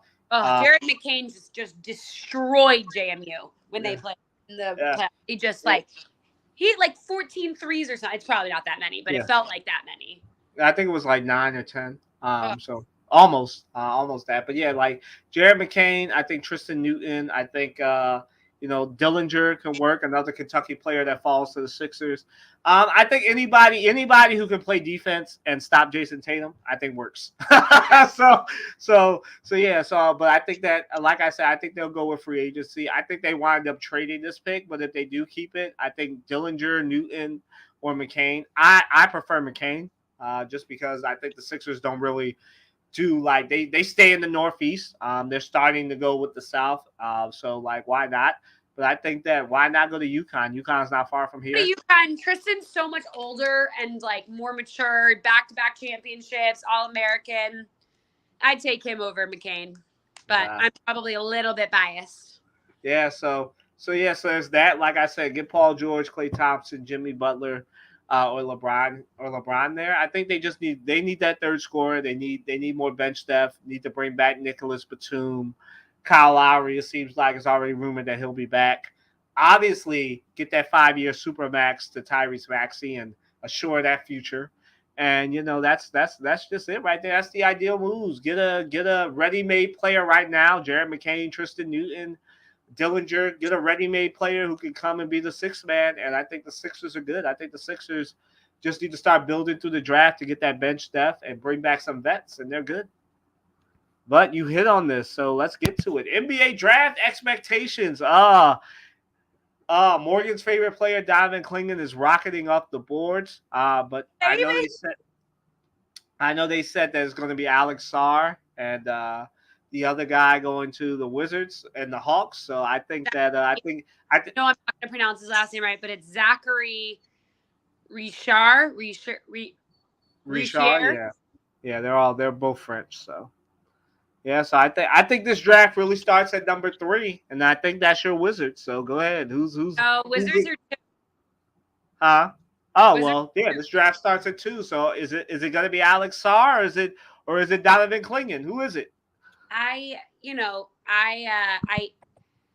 I want it to be Klingon, but I think it's going to be Sar. I think they need a big defense guy, and I don't know. I want them to take Klingon because I think he's better, but You I, go. I think it's going to be Sar, mainly because I think that the Wizards just continue to make wrong decisions. But you know, that's where I'm at with that. What do you think? Okay. So I definitely think it's going to be a combination of Richard or Resasher, however he pronounces it. I think it's going to be another. It's going to go back to back Frenchman, Sar and Resasher. I think that then I think the draft really begins at number 3, right? So what are they going to do? I know the Spurs are interested in rebuilding the Twin Towers, right? Bringing back the Robinson Duncan thing with your boy, clinging. I mean, I think it really starts at 3, right? Is it Reed Shepard? Is it Klingon for the Rockets? Is it, they're saying the Spurs might take your boy Castle. I think that they should take your boy Klingon and do the whole thing. But right here, Yahoo has it Donovan Klingon, from what I'm looking at 5 to Detroit. So I just don't know. Hold on, let me share my screen so we can I get know this. I have it pulled up on my iPad right now. So hold on. Yeah, so shout out Yahoo Sports. This is the mock right now for them. Number 1 is Reese Sasher, guard forward. To the Hawks, Alex Sarr was a center. Okay. He's Australian. We were totally wrong on that. We thought it was French. Australian. I think y'all. I think Clegan. I think Clegan would be a better fit here. I But do too. I don't know why, but that's what I'm saying. That the Wizards make notoriously bad decisions. So Reed Shepard, a really great guard out of Kentucky. Stephon Castle to the Spurs. What you think of that? Dan really doesn't want him to go to the Spurs, but you know, I Man. he just thinks that like go there to die. I don't know. Yeah. He just doesn't want him to go to the Spurs. Okay, well that's sure the Spurs Castle clinging to Detroit. I don't know if that's a match made in heaven. Well, right Besides, now, one that I'm having, they have Klingon taking. They have Detroit having drafting 2 UConn players. They have them okay. also taking Cam Spencer at pick 53. Yeah, like I said, I think Dalton Connect. I really would love him as a Sixer, but they saying he's going to the Grizzlies. Devin Carter to the Jazz, another potential Sixer that I would like. But yeah, like I said, I think the draft really starts here, right? Like I think the draft really starts with the playoff teams, right? Like, what will the Heat do? Will the Heat take McCain, or will the Sixers take McCain? I think whoever the Heat don't take, if the Sixers keep the thing, they'll take it. See that here, 16. Rob Dillingham. I called him Dillinger. Rob Dillingham, another Kentucky guy, marred by injury. Sounded familiar, Morgan? All right, Rob Yeah, I Dillingham. have on the one that I'm looking at. It has them taking Tristan Da Silva from Colorado. Yes, they love the Silva as well. Zach Edey, yeah, as you like to call him, UConn's girl, Zach Edey, Toronto Raptors center. So he's going home to Canada. Yeah, I think that, like I said, the draft really starts at 3 right here. So will it be Reed Shepard? Will it be Donovan Clingan? I think Clingan, like I said, is ascending, but I don't really know if that means that he'll be a top pick. I don't really know if you want him going to these teams that are that are not good. I know. Kind of. That's why I like the rest. That's why I'm like Newton is in a better spot, I think, than. Yeah, to go to a playoff team, either the Sixers or the Heat. Because like the Silva, like that's what the draft really is, right? You know that it's the Silva, it's Devin, it's a lot of players that these playoff teams really need ready-made players. So I think that's where, like I said, I think whoever the Heat don't take, From Marquette. yeah, whoever the Heat don't take, Kotick, yeah, I would love him. But whoever the Heat don't take, between McCain, Newton, and De Silva, the Sixers will take if they keep the pick. I definitely think that, especially since they've worked out Tristan Newton, like I think that's a pick that they'll take, or they'll take Dillingham, or they'll take McCain. I think honestly, I think they can get. I wonder if they can get Newton in like the second round, because the one that I'm looking at has the Pacers taking Newton 49. yeah.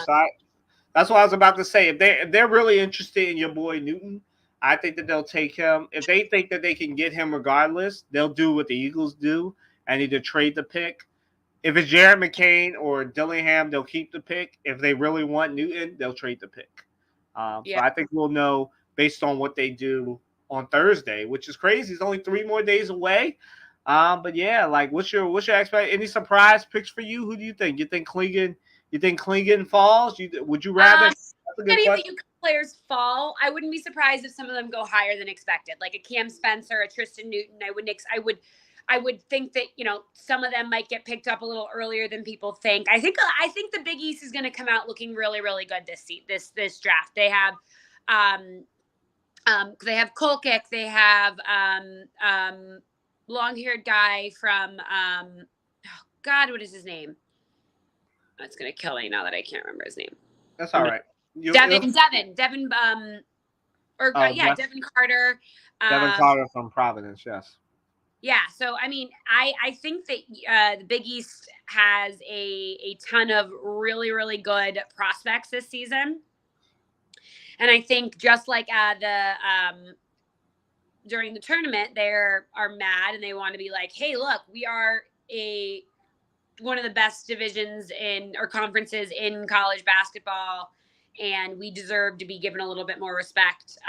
And I think that, there's the Baylor Scheihinger from Creighton. There's a ton of them that are probably going to get taken pretty close to the first round. So I think that that's something that they will hang their hats on this season. Yeah, so I think, because I'm ACC and Big East heavy here, and you covered the Big East. I think that whoever gets, I think Jared McCain right now is the best available player from the ACC. I think whoever gets Jared McCain will get a steal. I think Tristan Newton is a steal too. I also think De Silva is a steal from the now dead Pac-12. I think whoever gets either one of those players will get a steal. And I think that there's some other, like the ACC makes noise, so I think that if there's an ACC player that you like, go get them. I think that they shouldn't have to wait to the second round. I think the ACC is the best conference.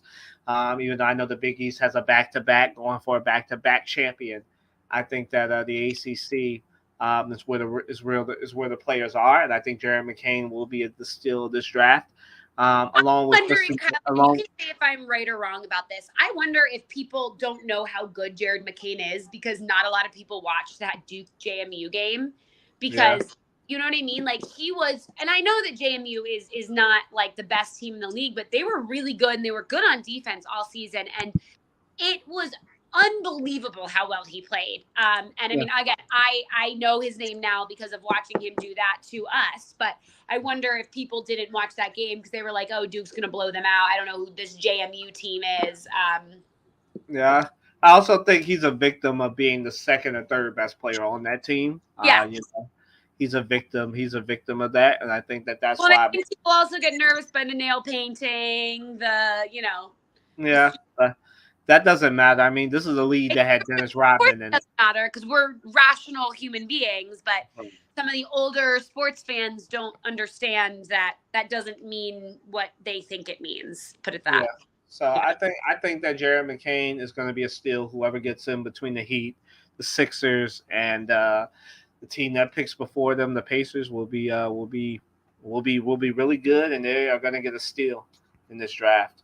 All right, so moving right along, the draft is on Thursday, so we will see, and we will get some opportunities there. Morgan, I think, won't be there for this show, but maybe Wednesday we'll do a preview. I don't really know. No, you're going down. We're leaving Wednesday to go down, so that'll be a game time decision. Maybe if you go on, I can join. Maybe Dan. Maybe we'll have Dan come on the way down, and we can talk some NBA draft expectations, and he can give you a whole highlight tape for all the UConn guys. I'm sure he'd love to do that. So yeah. Yeah, so we'll see. We'll see, man. This is the rare week where you'll probably get a double, whether that be Wednesday, Saturday, whatever. But yeah, so we're gonna move right I can along. tell you, I definitely won't be on if we do Saturday. I Yeah, have something to do on Saturday. yeah, I just have to get married. It's yeah, fine. yeah. So shout out to our shout out segment, right? Let's go. You want to start? Sure. I wanted to do shout out to, I don't know if you guys watched golf yesterday, but the Travelers was up in Connecticut. And there were some protests that ended up happening on the 18th green. And then I think it's Tom Woo Kim, who is like just the salt of the earth, like amazing guy. He had a giant putt to tie it up with Scotty Scheffler and take it into a playoff hole. Right after all this craziness happened, he was able to make the putt. He didn't end up winning. He did end up coming in second, but him and Scotty Scheffler are really good friends, and it was really sweet. Scotty got to bring his son, brand new son, onto the field. The son's not even he's onto the field, onto the course. Son's not even 2 months old. It was really sweet to see him with his little boy. And so it was just a nice, wholesome day to end the golf after kind of a little bit of a chaos. They were able to come out and finish. And so just shout out to them for keeping their calm, keeping their cool. Shout out to the security at the Travelers who handled it as best as they could, not escalating. What was it? Palestine? No, I thought it was a climate change. Oh, okay. They took like canisters and like was trying to spray paint on the green.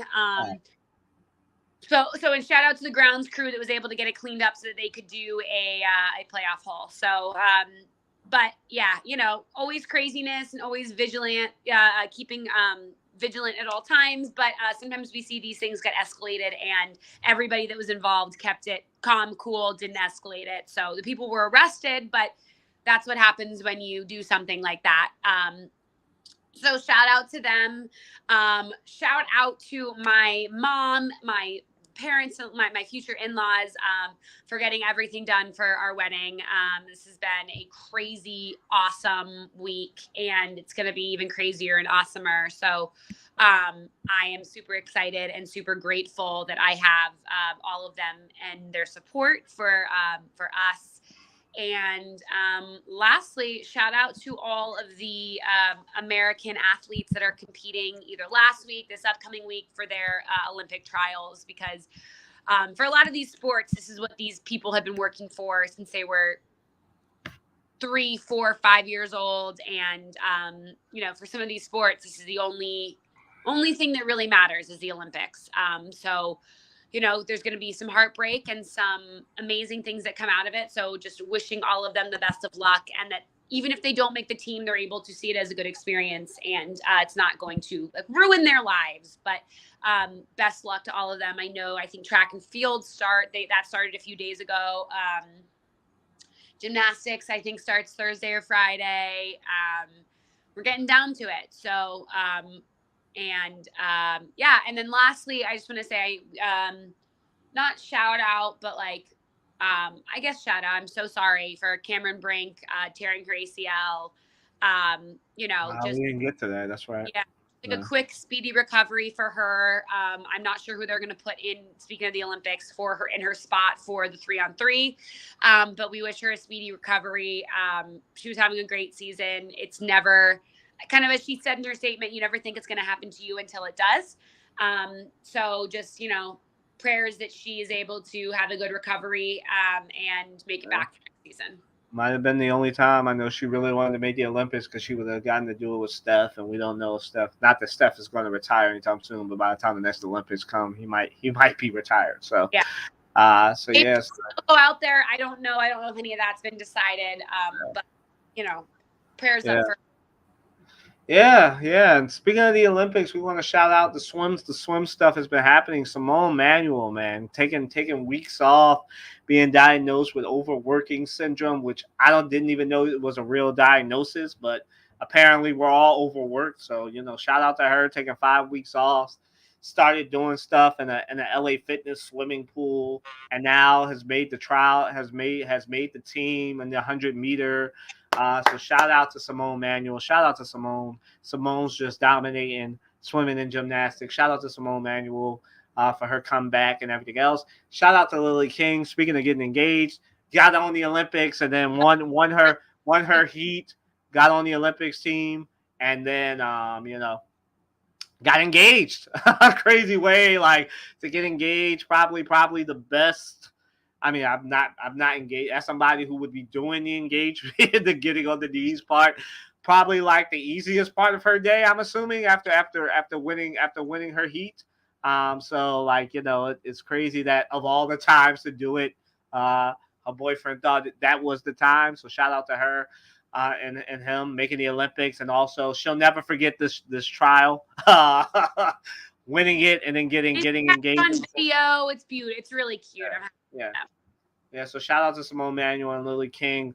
Also shout out. You talked about disappointment. Shout out to Lilia Jacoby. Unfortunately she did not make it. But I think she's like 16, 17. She made it last Olympics. Didn't make it this Olympics, but was gracious in defeat. It's gonna go try out again. Work to get better. So shout out to her. Really, really good. I mean, it's really humbling. We talked about this swimming, like you just said. We have an all-star team on both sides, men's and women's. When Katie Ledecky is dominating and going to like her sixth Olympics, like there aren't too many spots. So it's unfortunate that there are many talented swimmers like Olivia Jacoby who won't be able to go back and defend her title. Very unfortunate for her. Also, shout out to Sha'Carri Richardson. I mean, if there's anybody that deserves a shout out, it is her. One of her grandmothers died. Was going through a lot in 2020. Got that weed thing. Y'all's disrespect should be as loud as your respect. Now she's winning gold medals. Looks like she's definitely gonna be there in 2024 to compete with the Jamaicans. Like I fully expect her to at least get a silver medal on her heat in the Olympics. And so shout out to Sha'Carri Richardson overcoming adversity. Shout out to all the Olympians. And we shall see what happens. Shout out to Asia Wilson still dominating in the WNBA. Like all this Caitlin Clark and everything and hype with everybody else, but Asia Wilson's just quietly being like, I'm the MVP. None of y'all are taking it from me. So shout out to Asia Wilson as well. Also got her debut poster with her signature. So shout out to her for that. Signature shoes coming soon on that one. All right. And now first shout out, I forgot I have to do this. Uh-oh. Shout out to Travis Kelce. I don't know if you saw this. Went on stage with Taylor Swift at her concert, rocked it, was so cute, was so fun. We love a supportive boyfriend. That was awesome. Just so much fun. And I'm so happy for him and for them, and he looks happy and it looks fun. So good for them, and a big shout out to him for being willing to doing that, because not every football player would be willing to do something like that. Right. All right. To everyone's favorite segment. He's not him. She's not her. They aren't them. You want to go first, or you want to close? I'll go first. Speaking of Taylor Swift, this is not really sports related because I don't really have any like sports related ones for this week, but Dave Grohl, who is the the founder of the Foo Fighters, at his concert the other day was shaming Taylor Swift, pretty much saying that she doesn't perform live at her concerts, which is just like not true. We know she performs live. She performs live for 3 hours, sells out all of her stadiums, has a live band there with her. All the things that he said were just wrong. So it's just another instance where male masculinity is fragile and can be, she's a rock star and she's a superstar, an athlete, all those words is what she is, going up there and doing all of those performances. And the jealousy from other people is seeping in, and you can see it, and it's ugly. And so I hope that he issues her an apology. I doubt that he will, but that's kind of my only he's not him. I really don't like it when people try and take away others' talents just because, like, Dave Grohl, you are a world famous superstar rock star. You don't need to be taking, anything away from Taylor Swift. You guys aren't even in the same genre of your fans don't really cross over. So kind of was upsetting to see that, and hope that he will issue an apology. For They Aren't Them, I am giving it to the Jets organization because they players, they can't seem to keep anything in house, and they need whoever is their media manager needs to bring all of their players and staff in and explain to them how to do an interview correctly. I don't have a she's not her, but those are my two. They aren't them. He's not him. He's not him. All right. So I agree with that. All right. So my he's not him. I already brought this guy up. Morgan knows I don't really bring Barstool up a lot just because I'm an admitted person who's not a fan of what they do. Specifically, David. So my one is him, man. Like I am of the mindset. I brought this up before that like when you don't like something, David Portnoy, you don't have to bring it up. Like I don't like Barstool, I don't bring it up. so like I am of the mindset that like I think that again I brought it up like how can you be a Celtics fan? First and foremost, let's just go there, right? Before we get to what he said about Angel Reese, let's go to you during Boston's moment, right? Like the same thing happened with Denver years ago. Like y'all got different beefs and y'all winning championships. Like, my he's not him is David Portnoy. Like, why are you leading an F Kyrie chant? Like, y'all got the last laugh, y'all won the chip at his expense. Like, why are you leading an F Kyrie thing? Like, Boston was keeping it classy throughout most of it. I know it was the one incident where he was diving for a ball, and I think he got held back or he had a bad interaction with a fan who was probably really drunk. Kyrie really didn't make a big deal out of it, but I know they did. During the broadcast of the game. So Boston, for once, was keeping it classy. And here come the unclassy man keeping it not classy at the parade, right? Like, I could have made my day on them Boston fans for putting up Deuce has more rings than Joel Embiid. Why are you thinking about Joel Embiid during your moment?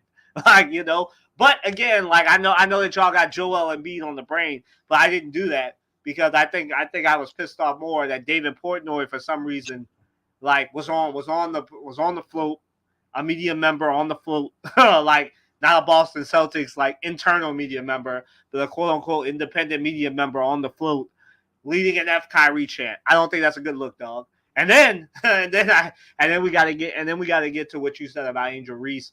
Like I fully understand, but you are like the poster child along with Pat McAfee about people who don't understand basketball just needing to shut up. I'm sorry, but it's offensive when y'all get on these things and talk about how Angel Reese's style is not aesthetically pleasing to the eyes. And you're out here comparing Caitlin Clark to Steph Curry when her real NBA comp is Jason Kidd, Trae Young, players like, this is no disrespect to Steph because he's an assist leader himself, but players that like play make and do that stuff, like a more athletic Jason Kidd, a better shooting Trae Young, not a Steph Curry. She's not Steph Curry. She's not going to be breaking anybody's ankles. She's not going to be like, she's got to be better on defense. She's got to bulk up. Why are y'all putting undue hype on Caitlin Clark? She's already a hype monster. She doesn't need the Steph Curry type hype. Like, just let her be the best Caitlin Clark she can be, right? So, like, Dave Portnoy is why he's not him. Oh, man, they aren't them, the Olympics committee. Like, what are y'all doing? Okay, so it's already bad enough that, like, we've got people in Paris crapping, and I don't know if you heard about this, because I don't know if you're a big John Oliver fan. Yeah. Pooping in the Seine because for some reason France is stupid and wants to, like, put our athletes, and I'm talking about the whole world swimmers, in the equivalent of the Schuylkill River, the Potomac River, pick a river that's vastly polluted in your area. That's the equivalent of the Seine. Like, obviously, the Seine has a little bit different things than, like, the Schuylkill River or the Potomac, wherein there's actually, like, bombs from World War II, I believe, still in the Seine. Like, it's polluted. It's a lot of things going on with the Seine. And Katie Ledecky and them are going to be swimming in it. And I don't really like that. So that's one for them. And then the other thing, like, LA had some positive momentum. And then y'all all announced that softball isn't in, like, California as a whole. It's in Oklahoma. What? Like, y'all couldn't find, like, Portland's right there.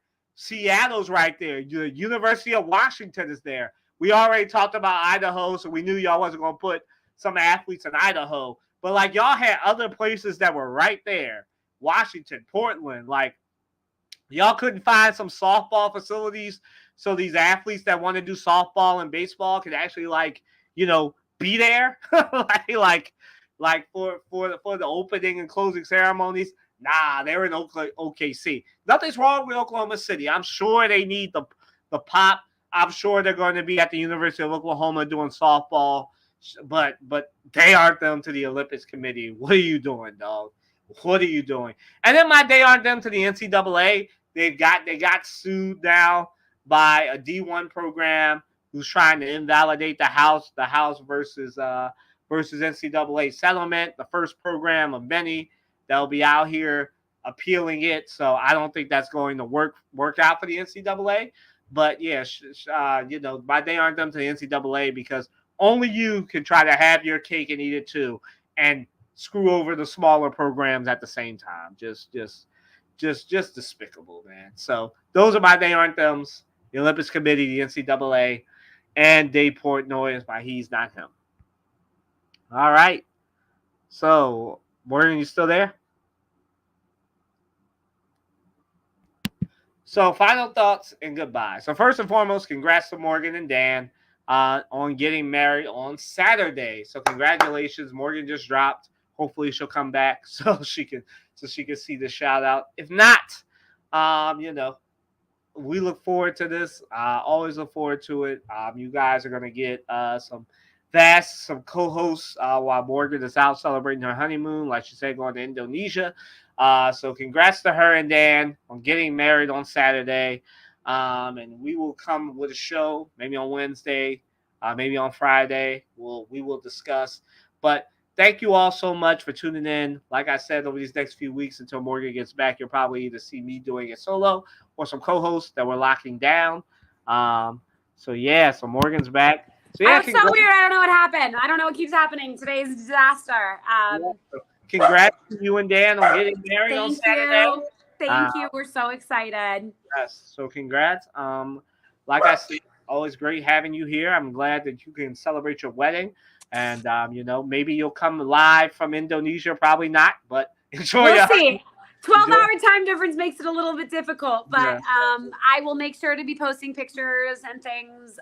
We're so excited. Thank you. Maybe next week we'll get we'll do a quick little segment that either we can record or whatever about doing a little draft preview for Wednesday. I'll bring Dan on. He can give you guys all his the scouting report on the UConn players.